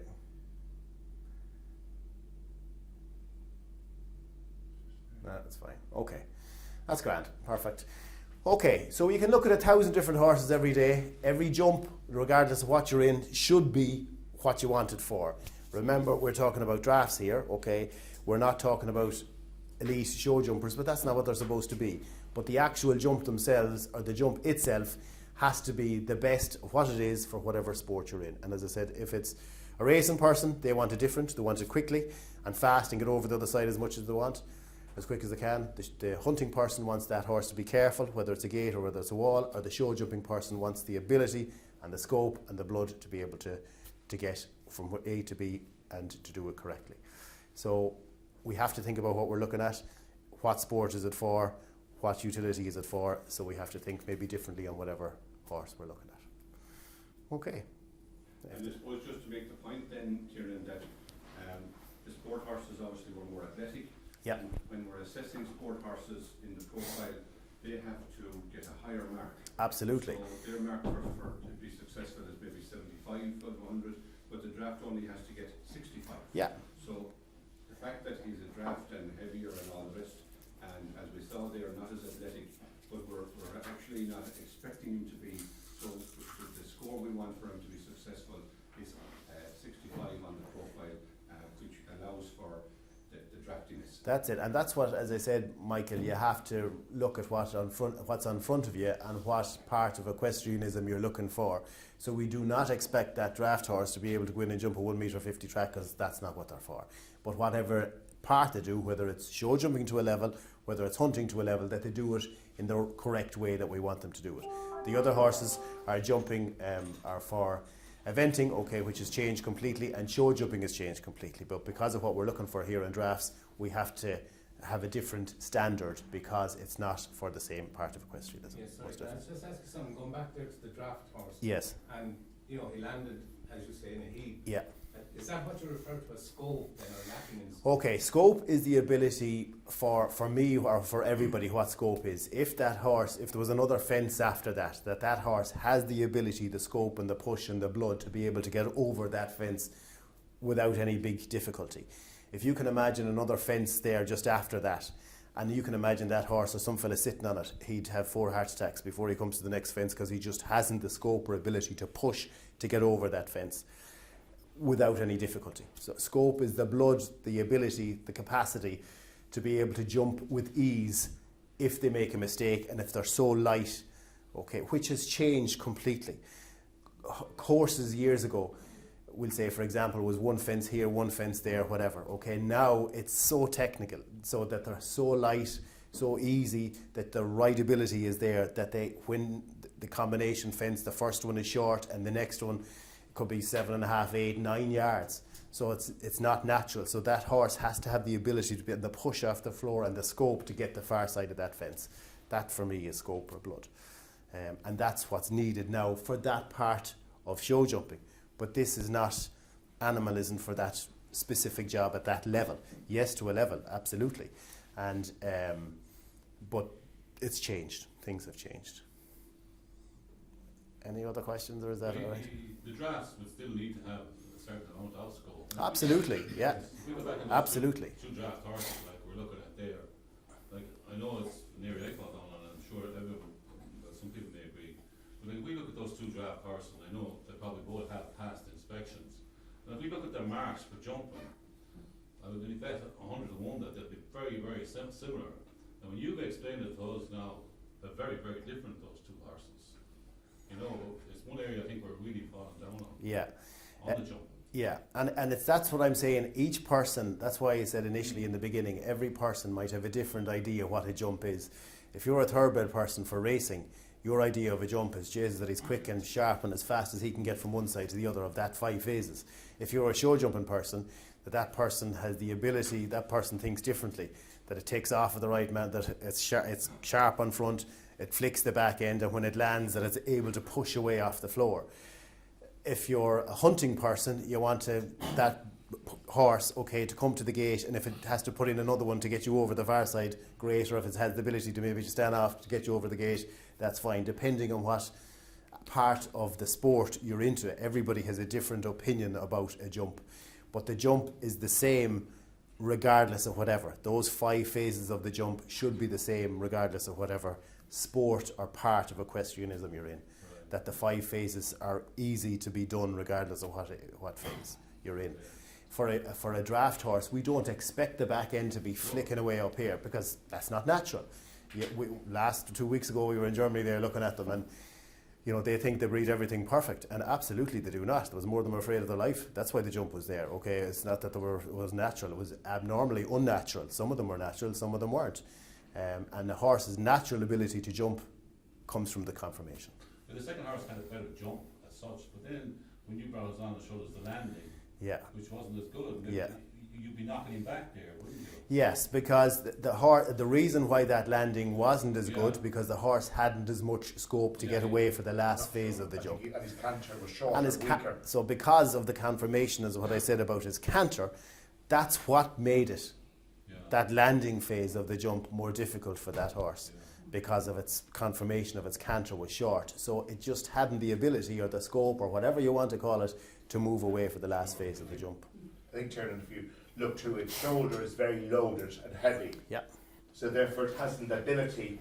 If you look at the canter on front there, because its shoulder is so heavy, it's grabbing the ground. It's very short and thick in its neck. And it's grabbing the ground, okay. If you look at a horse with a different type shoulder, a different type back end, it's lighter and it's more ground covering. But because it is heavy there on the ground, the horse is grabbing the ground a little bit quicker. So because it's like a car that's 2-wheel drive or 4-wheel drive, it's grabbing the ground. If it was longer, better, okay, it'd be much, much easier for that horse. So it's conformation that's restricting it. It also could, sorry, if I had used that, you could have, that's clearly showing pushing in canter. That horse is pushing himself along. He's sort of grabbed at the ground and his hocks are out behind him. He's not particularly engaged. For the jumping part of it, we prefer a horse to be able to carry itself, okay, much more, that the engine is behind it, okay, then it's lifting and it's carrying. If you go to any horse show, for example, if you go to Dublin or you go to our neighbours beyond in Hickstead or wherever you go to and you sit at the pocket and you look at these horses jumping, you'll see a mad different variety of type of horse, and that's where you learn to see, was one of them pushing, is one of them carrying, and by looking at the horse and by looking at it doing its normal gaits, you'll nearly dictate the type of horse and the type of jump you're going to receive. But I suppose to add to that as well, Tiernan, that when we give the score for the horse, the final score, it doesn't only reflect their actual score. I mean, the components there that would be on the profile, so like the reflexes, are they quick or slow, the fold in front, the back, is it hollow or rounded, the haunches, are they loose or tight, and then their general freedom and athleticism. So the overall points will add up to the score. Yes. So even though the two horses were different, so the picture of their profile will also be different. Yeah. From the way you scored it, I would say. Yes. And from looking at them, you know, from doing a linear profile of any animal, by looking at that linear profile, you should nearly be able to write down an essay of what that horse is going to be like. That's the idea of it. And if in the jump you're able to visualize, okay, because it's wrote down there, and that's the idea of it, okay, with your linear scoring, that it's nearly simple to write down what exactly the horse is if somebody give you a profile sheet. There was, just for the record, there was a significant difference in the marks. And those two? In those two horses. I didn't mark them now, I was there on the day. Okay. And there is probably, I think, nearly, one of them is at 65 and one of them is close to 80. Okay. The first horse. Okay. Now, a lot of people will just focus in on the jump, but yeah. If you take the canter into account there, the first horse scores way higher on the canter. That's it. Yeah. Before you ever get to the jump at yes. all, Yeah. it's taking him a lot less effort. Yes. Like the second guy is choppy. And yeah. He's coming in too fast as well. It's a very good point to make, that the first horse is not an example of a 65. Just hearing It's not the standard. Yeah, the it's not first the horse, minimum there's only standard. off jumping off one line. Like, if you watch him coming around the corner, yeah. This horse here, in fairness, mightn't have the ability, yeah. but he can come round and be square. Yeah. Where the first horse is scooping around the corner, he's off one spring, as I would call it, the whole time. That's why he got caught. Yeah. If you watch his, the reason why he just hadn't, the reason for the last phase of the jump, okay, when he was pushing off for each person, he was only one push instead of two. Yeah. So he had only one leg off the ground, and that's why he was finding it more difficult to get the push to get the... I know the last horse mightn't have the ability, but at least he was coming off his two back legs. Yeah. Where I think trainability with this horse here, he was coming off one. He wasn't squared in his corner, but he was being trained, and that's where his lack of scope was as well. The trainability part, like if it's in them, it's in. Yes, you can train them to be whatever, but you can't train them not unless they're overdone, okay, to do what we are liking them to do. If it's in them, it's in them, and you'll see it at their first fence. And this thing of the last fence and this big woo-wah at the end is crap for me, okay, because that's not natural. They should be able to do it at the first one, respect that as much as any other one. But I was just watching there. I mean, rideability to me is a very big thing for the draft, because they are really for the leisure horse. They're not for show jumping. And I see them when you're talking about the Warmbloods and so on with the great jump from behind. But all the people that ride the Irish drafts and love them is because they don't kick them up. They're not good riders, and they're able to sit comfortable on them. And we don't need this extra thing. I don't think we want to change the back end so much. That's exactly what I'm saying. Okay, I'm not saying to be changing the back end because that's not natural. Yeah. This is the horse you have in front of you, so you have to have the best one you can to do what it's doing, but we don't want to be changing the breed. I'm not into drafts, but I presume you don't want to be physically changing the breed. That's the horse, because it has a good nature, it's rideability, it's comfortable, it's easy, it's intelligent, and it does what it's supposed to do. But with the jump, okay, should always be the same, but we can't expect a draft horse to do what a foreign horse does. When we say a foreign horse, any horse, okay, that's bred from European bloodlines, because it's not in their conformation. So we can't expect them to do that. So absolutely not. We can't expect them to be able to flick in this back end, because it can't, because of the conformation of the horse. We don't want it to do that, but we want it to jump as good as we can for whatever level it's doing. That's all. So we don't expect to change the breed because of whatever. That's not possible. And we don't want to do that, I presume. That's... And there's also, I thought, an interesting thing. The second horse is carrying so much more weight than the first horse, particularly on his shoulders. You can see the blubber nearly flapping as he canters around. And surely, to me, that will restrict his ability to work over a fence, because evidently he hasn't. A lot of people think when they're presenting for inspections, it's all about having this big block of an animal, but they don't think about weight and weight working together to build muscle rather than fat on the horse. And excessive amount of fat on the shoulder withers will affect a horse's movement.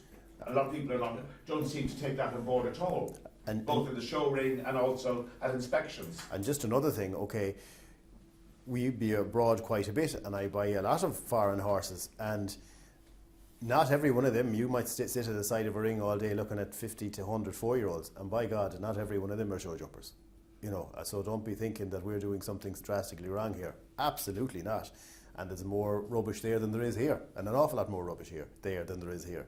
So we don't have to be thinking that every one of their horses are geese or ganders or whatever you call it, okay, because they're not. An awful lot of them are poor, and very poor as well. Okay, so it's not that we're doing anything wrong, but all we're just saying, with the jump, regardless what sphere you're in, just if you have the 5 phases, it makes it simpler. Jordan, you made a very good point about not using the back end too much. The venters don't want that either. No. When they're jumping off drops and everything else, they don't want something tipping up behind because they'll end up over their heads. And it's the same with the eventer that's earlier on there this morning. You don't want them that sharp, because if you're jumping something that solid and they're that careful, you're going to be in serious problems. So you have to breed for what your part of a question is into. Thank you very much. Not at all. I hope that was beneficial. Very helpful. And Catherine now is going to give us some feedback on what have been our deliberations over the last 8 to 10 years. Thank you very much, Catherine.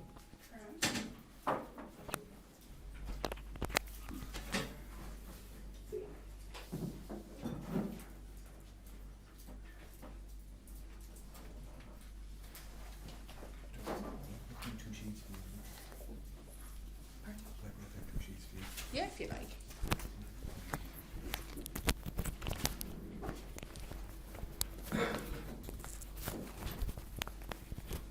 Hello everybody. We're just passing around the sheets here. These sheets will be emailed out to the people in GB and emailed out to everybody afterwards, so you will get a copy of them. Just while they're being given out, I just want to give you a couple of overviews of what we've been doing in relation to Irish draft research over the past year. In the past year, we've mainly been focusing on genetic diversity. We have published a new, what used to be termed a rare bloodline list. It's now called a threatened line list that also looks at stallions that are last in the line, stallions that are outcrosses to the dominant 6, as well as stallions that have a low mean kinship, which was our old definition of rare. This year for 2020, now that we have 10 years of performance and 10 years of profiling data, our focus on the research is going to be looking at the 10 years of the data. And what I am going to show you here very quickly, hopefully I'm only going to be 5 minutes because I'm sure we'd all like a cup of tea at this stage, is just the preliminary results from that. The first result that I want to show you is how many sort of mares have come through the system. Can we get rid of some of these non-printing characters? Here.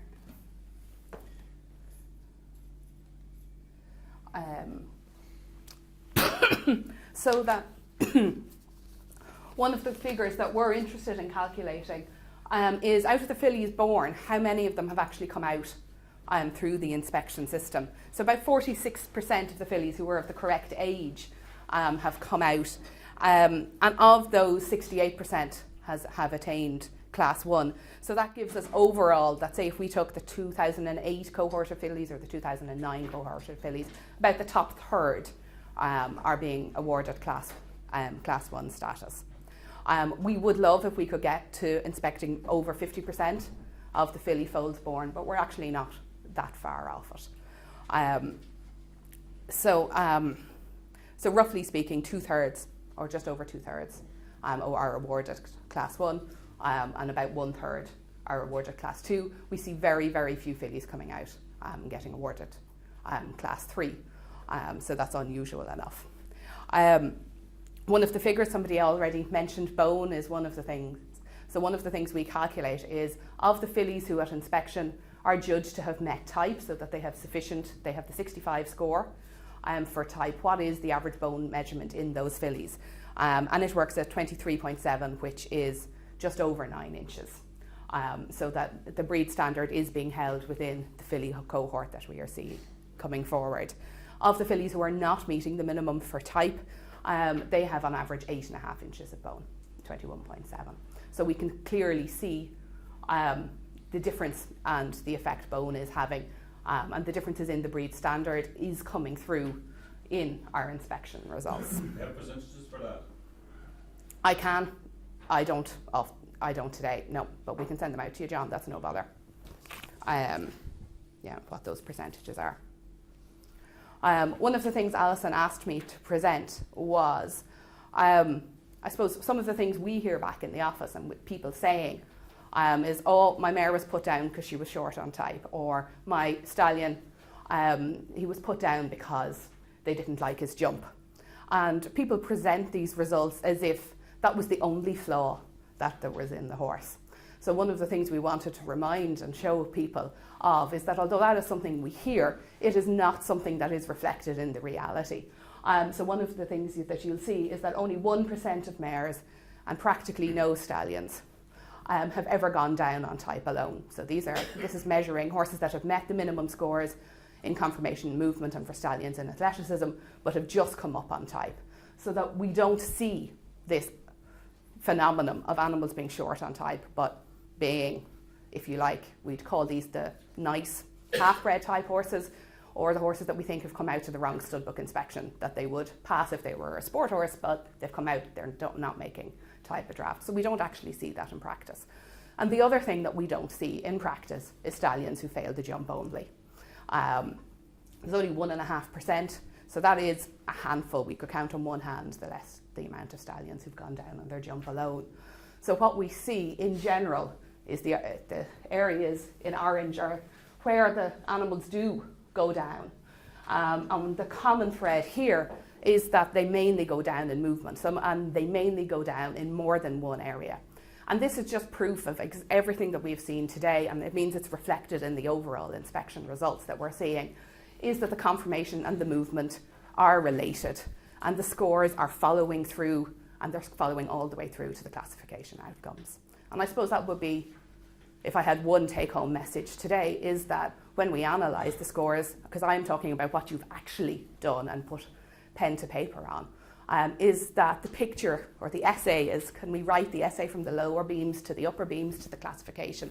And the answer is very clearly yes, and very clearly and consistently yes. That the overall picture is very coherent, it is very, very consistent, and it is in line exactly with what we have expected. We have done some preliminary analysis on our linear profile scores and our upper beams. Those scores are looking heritable, which is the first thing. We're seeing an expected amount of variation. Some traits are more variable than others, and we know this, and that is to be expected. But we are seeing larger amounts of variation in the traits we would biologically expect there to be more variation in, and smaller amounts of variation in the traits that we know worldwide across horse breeds there isn't much variation in. For example, general height traits, bone traits, type traits are going to be much more variable than the shape of the heels is the trait that always has the lowest amount of variation. And that is to be expected and is reflected in the Irish draft scores as it would be everywhere. So everything seems to be very, very consistent. So I was asked to look at it and to see if we wrote the essay based on the lower beam marks, do they add up to and write the essay of the upper beam marks? So that the answer there is a resounding yes. So that means the animals are being marked consistently between the two. If they weren't, it would show that there were maybe traits that should be on the lower beam that aren't, would be one of the things that we would have been looking out there for, we don't actually see any evidence of that. We seem to be able to explain a fair amount of the variation in the upper marks from the lower marks. So we think we're getting a very good picture of the horses. And to keep that relationship strong, because we have a strong relationship being shown there, that means that we think, from our point of view, that the animals are being scored consistently in the lower beam, that there is a high level of consistency there. So what I have done is just to explain. I took every single possible score, so I took all of the possible scores, and then I said, well, if you were going to use that one score to predict the outcome of an animal's classification, how good a job does it do, and what direction does it predict? Does it predict that the animal is going to be a class 1 horse or a class 2 horse? So this is based on our mare scores, because we now over 2,000 mare scores done. The ones that don't have a score, so say Hind Quarters Week isn't coloured in, that's because that's a score we don't see recorded. So every score that is coloured in is a score that has appeared in at least 1% of cases. So that there are scores we don't see, but again, these are probably scores that we wouldn't expect to see. We don't see scores of A at all. We see the very, very rare score of I coming in. Now, although the normal distribution would suggest to us that there should be 2.5% of the horses, or 2.2% of the horses get A's and 2.2% get I's, we also know that we don't see the whole population. So, and that the horses with the most obvious defects are the ones that we would hope are least likely to be brought forward for inspection. So I think it is appropriate that we may not see those scores at inspection. But if we went out there and did a general census and checked every draft everywhere, that we might see A scores and I scores. So I don't think that's necessarily a flaw, and I don't think we should necessarily push you to give horses A's and I's in a case that it is inappropriate. An A score or an I score means that this is, for example, for body shape, the most rectangular Irish draft you have ever seen, or the most square Irish draft you have ever seen. And so that is the interpretation we will put on those. As I've said, we've gone through these, and there were 333, I think, by the time we go down through. I didn't do the athleticism traits because we don't have as much detail. And in general, everything is as we would expect. So if we go through body shape, I put in red, B for obvious. That means that a horse that gets B for body shape is much more likely to end up as class 2 than as class 1. A horse with a body shape of C is about 50-50, whether it is class 1 or class 2. These horses are borderline. But if you get into the horses that have a body shape of D or E, those horses are much more likely to be within the class 1. It does not mean that every horse that gets a D body shape is going to pass, but it just means if we were making a prediction based on that score alone, what direction is that doing? So what I'm looking at here is, are all of these colours what we would expect? Most of them are. I mean, if we move down, I think you have the sheets there. It's very easy to see in the movement ones that the horses with poor movement all are predicted to end up in class 2. If we look at stance of hind legs, cow-hocked and bow-hocked, it's even nicely symmetrical that the horses that are correct are predicted to end up in class 1, and the houses that have an obvious flaw on either side are going to be predicted to end up in class 2. So what I was looking at when I looked at all of these scores was, is there anything surprising? And that's what I was going to ask you also to take a look at. If there are any of these that seem to be the wrong colour, so if there are any traits and you say, you know what, I would have expected the majority of mares demonstrating that trait to be in a different class, they are the issues that we would suggest you take a look at in the horses you're looking at this afternoon. Okay, that we have to think about what way are you scoring them. So there are some things that are different about some traits that aren't a problem. So for example, type, we don't see any obviously poor type horses. This is a little bit strange because you are obviously willing to give horses to say that they are very good examples of type. So if we take E as being sufficient, because the upper beam puts a sufficient point on this particular trait, and it doesn't actually dictate where it is on any of the others, but it does for type. So in type we specify that E is sufficient. We you obviously see and are willing to record horses as being better than that minimum standard. However, we have never seen a very bad type horse. There has never been a G or a H or an I given on type.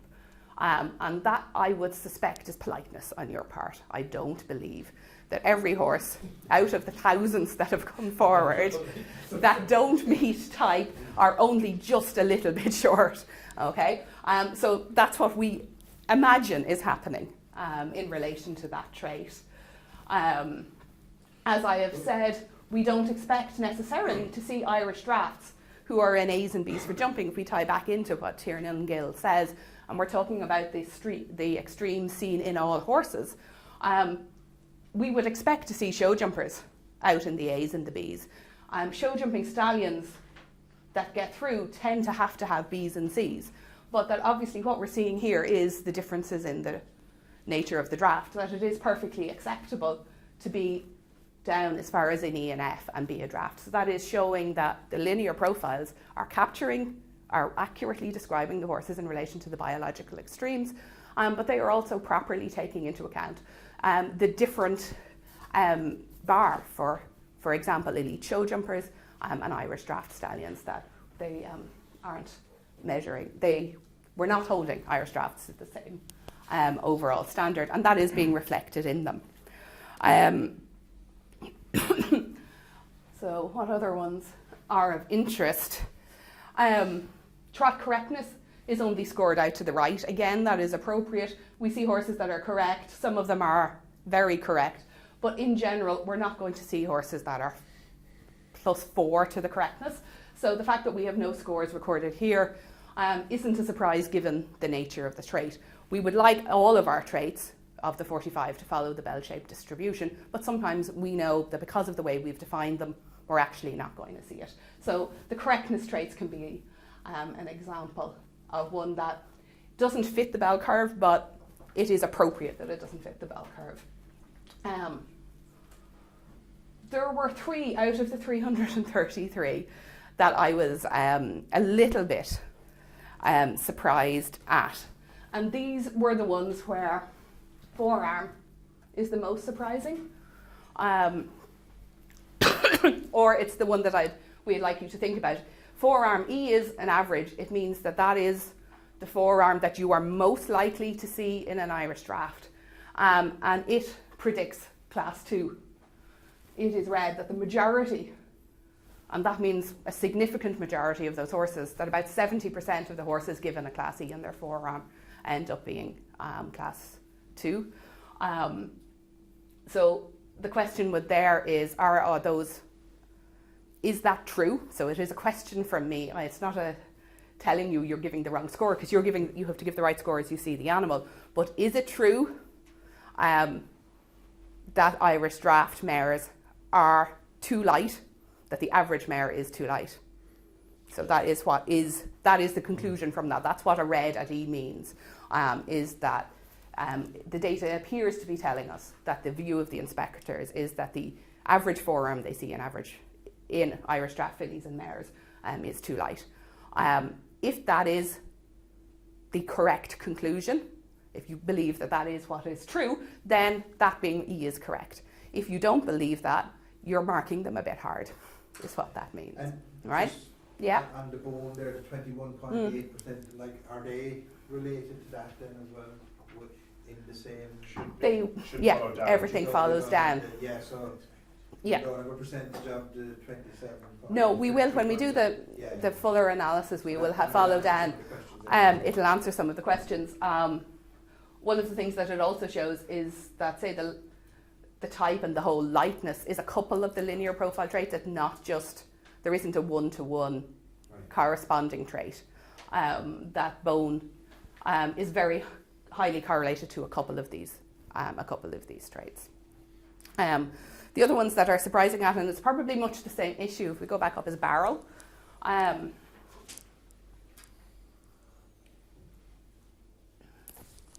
Has an E that is orange, which again suggests the exact same thing, that the average the average mare coming forward is a bit short of barrel, is a bit light of barrel, is a conclusion that is what we were seeing here. Now, it's an orange, which means, if we go back to Michael's driving test analogy, it's probably a good one, is that the oranges were the things that, in your driving test, I think you're out of 7 or 8, that, you know, having one orange isn't likely. And I would say even having one red isn't that likely, but it is when you get horses that have a couple of these reds, we are likely to say these are much more likely to be classified as class 2. And the last one that I was surprised at is this red here of walk length of stride, that there isn't an orange. So usually we would expect there to be a score which is about 50-50, so that you say for some horses their walk is a little bit short, but it might be okay or it might not, depending on everything else. And this sort of, I would wonder that if they're a bit short, are you being a little bit hard on them? We would have expected there to be the more normal graduation from green to orange to red, whereas they're actually going from green if they're average to, even if they're slightly but within average but on the short side, to red. And that is, I think, more a scoring issue. Or that some of those horses should be given Fs. It should be given Gs and not Fs. It could be a politeness issue as well, you know, is to actually describe them as being obviously short of stride in the walk, if that's going to try and tie in with their class 2 status. So then, other than that, as I said, the final message is that the essay seems to be very, very consistent. We're very pleased. All of the traits look heritable. With 10 years data, we're now going to be able to look at what is actually happening, because we're starting to see the filly progeny of these mares coming through. And we'll start seeing trends there quicker than in stallions, because stallions are so selected and there's such a smaller number in the first place. It's going to be harder to see trends because the influence of one influential stallion can pull out the whole trend there. But we will start to be able to see, and hopefully we will be able to try and see and try and measure the progress that we actually think is happening on the ground, and how that feeds, and how this feeds into the progress that we are seeing. So I was going to ask you to, we're going to stop for a cup of coffee, take a few minutes, look at that sheet, and see if there are any other surprises there. It is only the ones that are surprising that are really of any note. And just take a look and see, and that if there are some surprises, they might be traits you focus on this afternoon when you're actually in front of horses. All right, thank you. Is there any questions on it? I'm just surprised as somebody that was at all the inspections this year, that the amount of bone that you say is 23 plus, because I thought that we were finding an awful lot with only 22 bone, and our AGM, Irish Draft AGM a few weeks ago, that was highlighted. There was very little else talked about except worry about the lightness of bone, and of course the body structure and all comes in with that as well, you know. But I was surprised that you said 20 for the fall inspections. I wouldn't have thought that the average was 23 points on in the mares, yeah. That surprised me really, that we must have some with very good bone, because it certainly is a worry from my point of view, watching them, how many of them were getting too light. And it's a very well, that is, both things can be true, because we're seeing less than 50% of the fillies coming out for inspection. And then the ones that meet type are a smaller percentage of that, so we're really only talking about the top third. So there is a difference between what might be the average bone in the whole Irish Draft mare herd is lower than the 23.7 we see at inspection, for sure. You know, so I'm not saying that that is wrong, because one of the things that we would be sure of is that if the class 1 mares, or the mares that meet type, are only just at the 23, everything else is lighter. You know, so that would suggest, even though we don't have measurements on the rest of the population, that the rest of the population, the average of the population, not of the inspected mares, is below 23. Yeah. Are there any other questions? You just mentioned there about being at the wrong inspection. should we cater for these a little bit more? Or, you know, you mentioned the lighter No. animals should be at the wrong inspection. They're all bred into the stud book. They're all bred into the stud book. But the percentage, I think, was 1% of 2,000. Oh, sorry. Okay. Just saying, yeah, that it's not that it's impossible, but people say that they were just too light, but otherwise they have a lovely mare. Yeah, no, it's a very, very tiny. My point was that it is a much smaller percentage than you would imagine. That in general, most of the mares that come forward have related conformational movement deficiencies, you know, and that is what we are seeing. I think what we're also seeing in the linear profiles is the focus that was put on when the profile sheet was designed on functional and type conformation, that all of the traits there are functional conformation traits. And that is why we're not looking at, say, the pretty horses necessarily, that they're very related to the movement, and that when animals don't meet conformation, they very often don't meet the movement marks either. If you had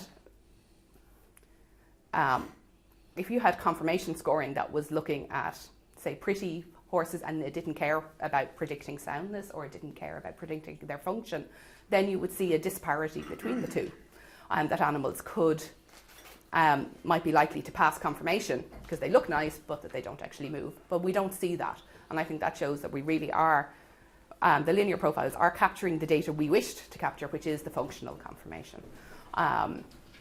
And that we hope that we will see and be able to prove that they do work out to be good predictors using the sport horse data more than the draft, that we'll be able to show that the horses that as young horses before they compete get good conformation scores and get good straight down the middle linear profiles, are better able to compete for longer, is what we hope. Sorry, Patrick, did you, sorry, maybe I picked you up wrong, but did you say that the average bone of the mares that achieved Class 1 was 23 centimetres? I said the average bone of the mares that met the minimum scores for type that were judged to meet breed standard, yes. Oh. Yeah, I would have thought it was less actually. I was surprised too, I have to admit, yeah. Because you hear the story so much that they're short on bone, and so I suppose based on the anecdotal evidence we would have thought that the average was maybe below the breed standard. Now that doesn't mean, as I said, that there aren't a lot that are below this breed standard, but that it's maybe not as bad as we will think. But I'll have to take George's point into consideration and see as well, is there a trend, because we have 10 years data, that is it the older mares that came out at the beginning that were more over the 23, and that this year's crop, and that this year's crop may have been lighter, and so that's definitely something we'll go back and we will look at. Is the trend and not just the straight average? Yeah. I suppose it would be though worthwhile, Catherine, something that a few people have suggested before, that we should actually remeasure animals when they're maybe 6 or 7 year old. And I know at one stage people said, well, they could only be measured by a vet, but I think that people like inspectors who are used to measuring bone would be sufficient to see that they're meeting, from a research point of view, meeting a better growth of bone. It would be fascinating. I think it's worthwhile. If we could get a student to go out and go around the shows and measure the mares that are out there, and then track them back, because we have 2,000 of them have now come through the system, and try and give us an idea. Because if we could do that, what we could try and work backwards is to say the breed standard is 23 in the mature horse at 7 or 8 years of age, but that to give a guideline for inspectors as what is the equivalent of 23 at 2 or 3 years. But that could be actually done when the foal is being marked or something. It something can be like done that. as a 5-year-old or a 6-year-old. Yeah, to try and get some handle. Put it on the marking sheet when it's gone out, would you please? Yeah. But that, it would be really, really interesting. That's a really good idea. Yeah. To get some idea of that, because I think a lot of us would suspect that 22.5 in a 2-year-old may be what they are measured at, but that if we measure them again 5 years later, that they might make the 23. Catherine, thank you very much. All right. Appreciate that delivery. So thanks to everyone who's come to be with us today, and thanks to our colleagues in the UK who've been working in. And Michael hasn't been telling me about any questions that were WhatsApped or emailed to him or texted to him, but if they do come in, we'd be happy to answer them as best we can later in the day. So if we adjourn now, and also thank you to Lars for his technology work and filming for us and getting the thing on the road. And if we have a quick cup of tea now and then adjourn over to Warrington, by now there should be some animals there for us to look at. So thank you very much. Yeah.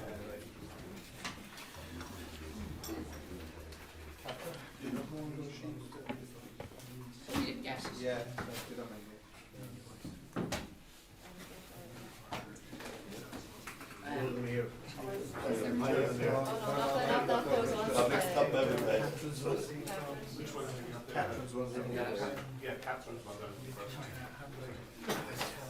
No, but we'll take them, I'll take back some of these and photocopy it. Oh, yeah. Ask them downstairs to get us more copies. Yeah, copies. Yeah, like me. No, they get some more. Oh.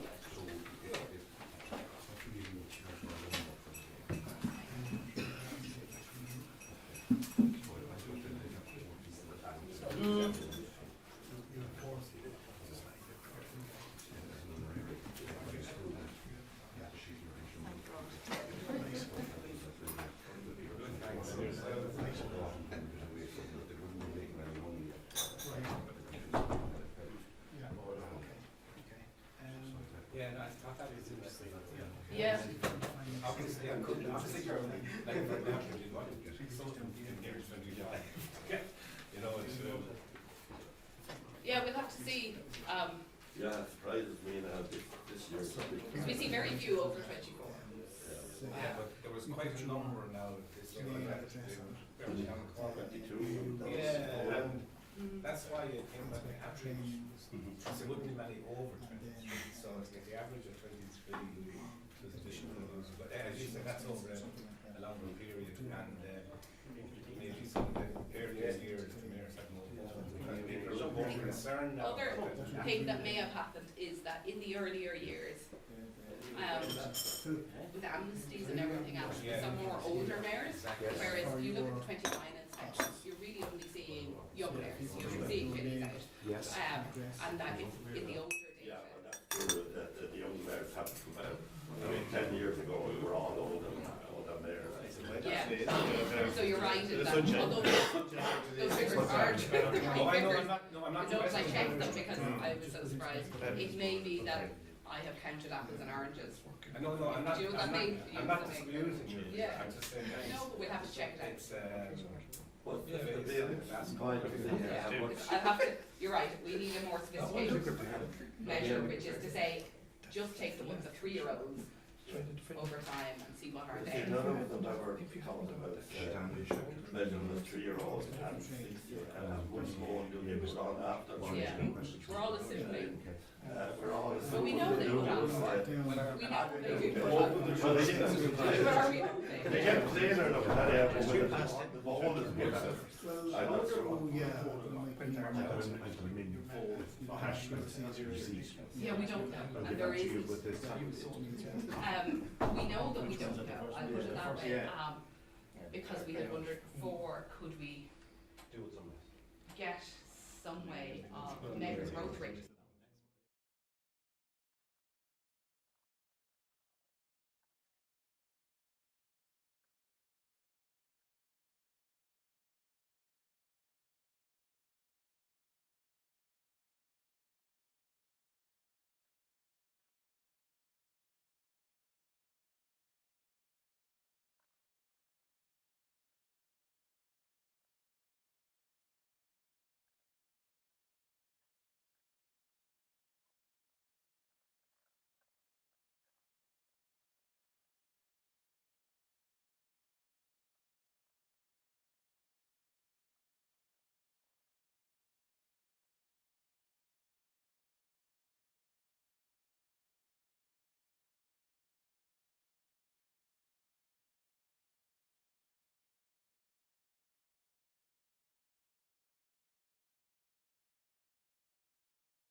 And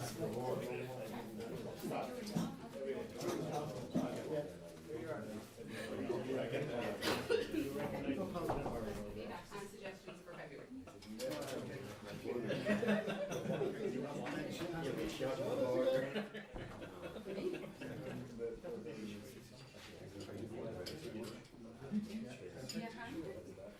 Well, I Yeah, no, can it's- Yeah, I can do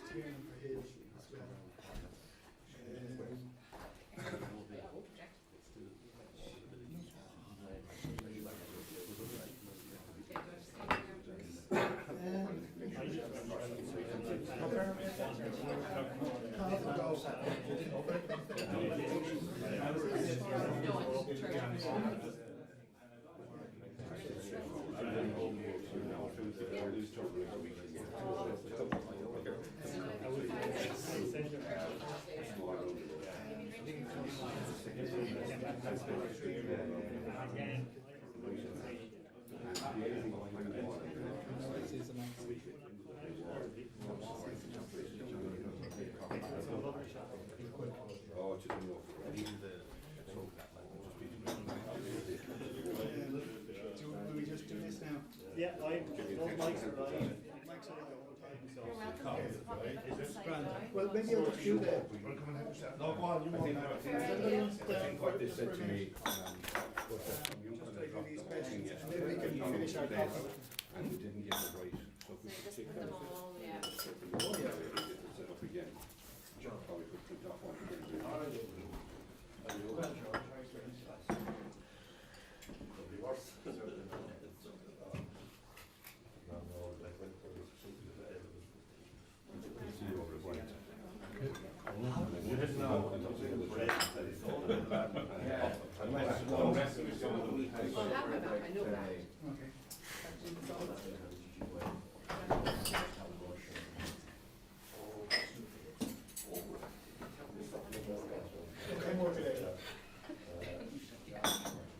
Yeah, I remember now. But no, I haven't spoken to him for quite a long time now. We had a good few horses still. The son was coming to the, a bit, wasn't he? Yeah.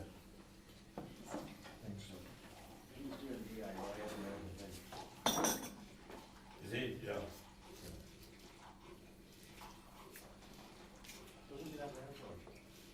William? Yeah. Ah, no, he doesn't. Ah, no, he's, you know, taking not the best with him.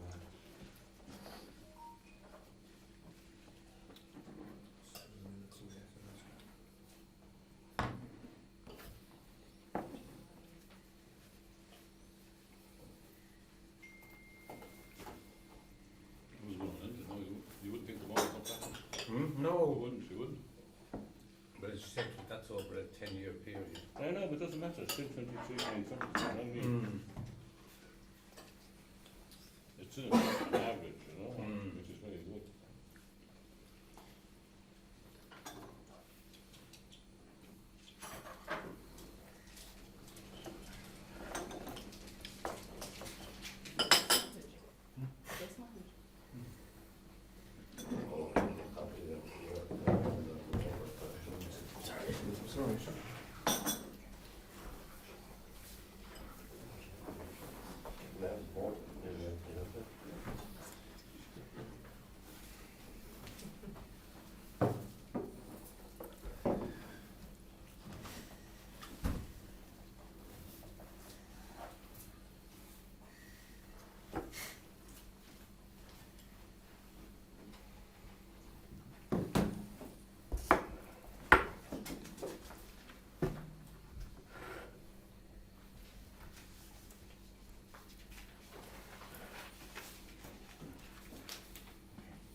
No, it was just those questions there from the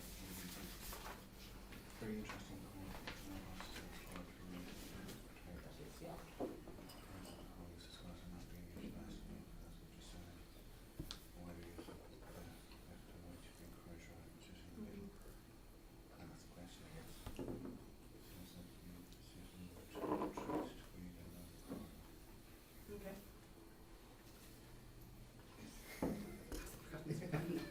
Yeah.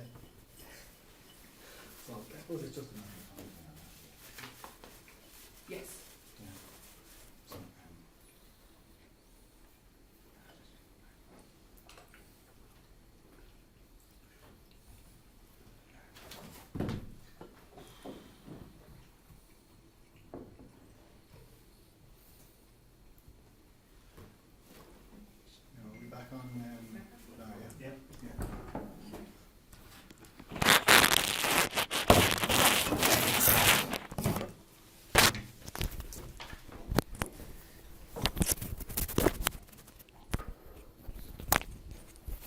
Grant, okay, we've just received a couple of questions, and they actually all relate to the use of the whole scale. So somebody else pointed out, they wanted to know, is it true, we were asked, that no horse has ever scored to the right here? Pretty much, yes. I would have coloured in, or they would have come up if we had at least 5 ever. I won't say that there was never a G out of 2,500 horses or something else like that, but practically there are no horses scored GH or I. Again, I think that is, I was calling it politeness. There is a certain reluctance, I think, to tell Irish draft breeders that the animals that they are breeding are very far off type. I don't believe it is that there are that all animals that are off type are equally off type, I'll put it that way.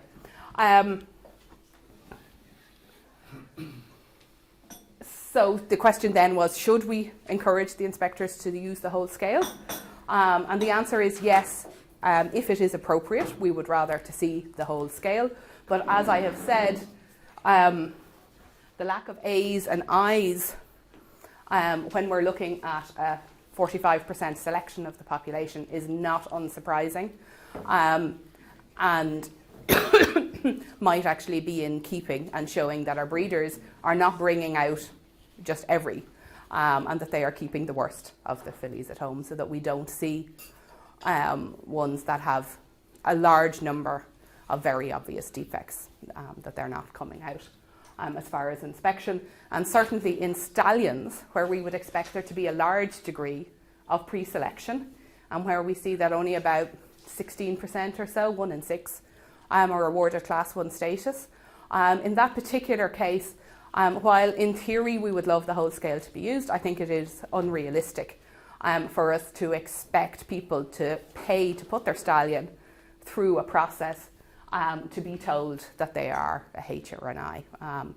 And so that, from a sort of statistical point of view, we would say, yeah, we'd love to see everything come out. But given the practical costs involved, I don't think I can actually recommend that people bring their colts that have obvious correctness issues out for inspection. I don't think that would actually, in the general scheme of things, do the breed any good. So in that case, I think it is appropriate that the full scale isn't used. Is there another question, another trait that they ask about? No, they only asked the question there about the type and the scale. And then suggesting that we should be widening out the use of the scale. Yeah. There are a lot of blank white bits. And I think people just don't want to, I mean, I was just going to say that all Irish draft breeders tend to be enthusiasts, and nobody wants to damn somebody who has actually gone to the trouble of breeding and bringing out a horse for inspection. So say Cow and Bowhocked, which is a very small, narrow thing, I think it is maybe realistically sufficient that people say, look, this horse is obviously Bowhocked. I don't think or fair or kind thing to say this horse is very, very obviously Bowhocked. Yeah. I think it is enough to have put that piece of information over to say, look, this animal has a functional defect and it's not suitable for Class 1. And I think that is enough information for the breeders, even if we don't use the full scale. I think that's reasonable enough. We have a reluctance in everything to see people using the full scale. When we're running competitions, a lot of our judges, you will find that nearly every competition that we run, the winning horse only ever wins by 1 mark. No matter how large the degree of superiority was between first and second, that we tend to put the winner just 1 point ahead, and we have a human nature tendency to put maybe the loser just 1 point behind, and that is what is being reflected here. Sorry, Phil. Sorry, I'm not fully convinced of what you're saying about we're not using the full scale.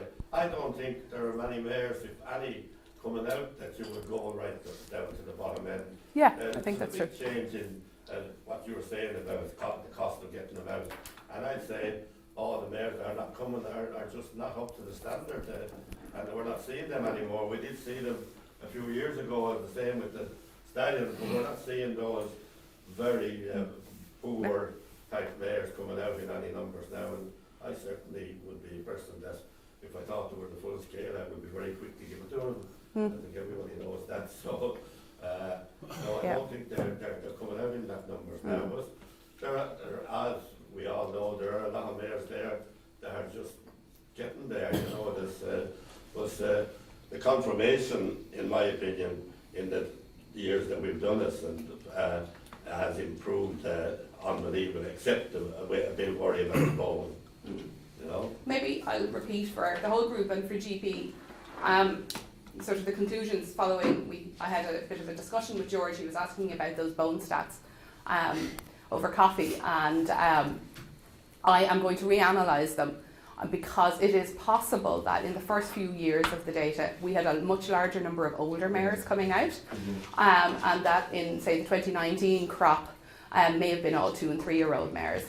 And that may be skewing my figures. And so I have accepted that point, and I am going to reanalyse those and just take the bone, break them down by age and break down the percentages as suggested by John, and email those out to everybody to work out, because it could be that the figures are being skewed by the older mares that came out in 2010 and 2011. And so it's not reflecting the current, what is actually happening on the ground this year. And so we're going to do that. But just on your breed type or breed standard, another stud that I work for, generally speaking, one says they are a breed type, and I always say, are they a good or a bad example of the breed, basically? Does that make sense? Rather than they're all our breed standard, they're probably breed type that you would recognise what they're an Irish Draft or they're a Connemara type thing, but then are they a good or a bad example of the breed? That's probably another way to look at it. I think that's not what is scored in the Irish Draft. I think when the type marks are given, the minimum score is given that are they a good enough type, and the minimum score is that they're good enough type. And that there isn't a distinction made. That sort of divides them into 3 groups: animals that are not breed type, good type and bad type. So that makes, there's a sort of 3 categories. Yes. And I think, based on my experience describing, I think, and I can be corrected here if I'm wrong, I think the Irish Draft inspectors tend to divide them into good type, and the bad and not are put in together. And I suppose that's what I'm surprised at when we look at the scores, and they're all, that all the bads and all the nots are being given the same F score. And I suppose, like with the average, you know, in the centre there, where they might be just a little bit less than average, but still practically average as well. Yeah, I think we also have to remember what do we want to use the scores for. So that if you're trying to explain to an individual mare owner where you might try, what traits in a mare you might try and improve so that she breeds a class 1 daughter, if we take it from that point of view, you might say she's slightly short of type, or she was slightly here, or slightly, slightly there. But that if we start aggregating the scores together, what I'm trying to do is to take those scores which were developed for that first purpose and apply them more generally, say, so that we can maybe come up with some educational materials for breeders so that they get a better idea before they come out for inspection as to what things are likely to be judged as a not good type, for example. That then it is better for doing those materials that we use the whole scale, and it is better for our statistical analyses that we use the whole scale. But that if the primary aim is to provide feedback to the owners of the horses, then sometimes using the full scale is not necessary, even though it might be preferable from an academic or an educational material perspective. That it really depends on what we think the primary aim of the sheets is. The other side of that is we don't get to speak to the owners either, so they're getting the sheet back, and we're trying to dilute it a little bit for them anyway. Yes. Still within the average, but it's. I think it is understandable human nature that people are not given sheets back that have all obviously down the right hand side, and that none of us wish to actually. And that, I mean, I have worked at the inspections and done the scribing and been giving the results to people. None of us want to. We always try and think of something to highlight the good points as well as the weaknesses in the horses. And people don't like to damn somebody's horse completely. And I think the score that is what is being reflected in the score. I would definitely agree with George there and say we're not seeing those extreme types. Yeah. Like we have them here in the pictures, and in my experience I haven't seen anything. Fair play to who got these pictures, because some of them are very extreme. And we're not seeing those at the inspections. Yeah. Not to any big amount anyway. One thing I would like to say, and Michael brought it up in the beginning, he said we have harmonisation between, I don't know what you call the stud books, whether it's in England or Ireland or America. I don't think we have, because we have inspected stallions here and failed on 2 occasions, and they've been brought to Britain, over to England and passed. I don't think that should be happening. I think if a stallion is failed here, he shouldn't be brought twice. He shouldn't be brought to England and passed. I think that is an issue that has been dealt with under harmonisation, and we'll just... Well, it wasn't dealt with up to this, and I'd like to see it being dealt with. Like that.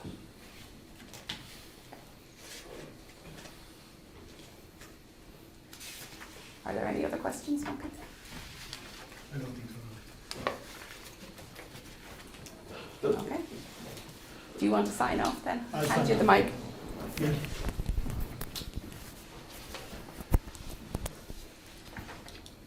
Okay, so I want to in particular thank the English inspectors who have joined us today on the video link, and to thank them for their attendance.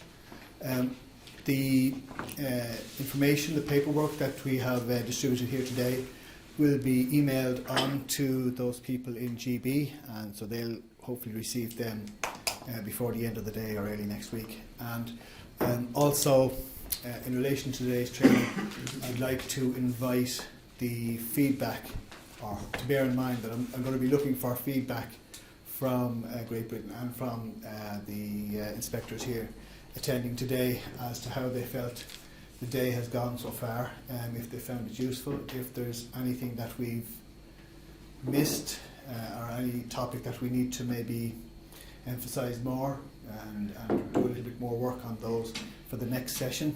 We plan to hold a more in-depth training session in March next year. I think the week of the 18th. February. Sorry, the week of the 18th of February. Some day or 2 days that week, we're going to do more Irish draft training, and hopefully the English inspectors will be able to come and attend that and take full part of that event. But I want to sign off just by thanking you for your participation today, your attention, and thanks very much, and we'll see you next year.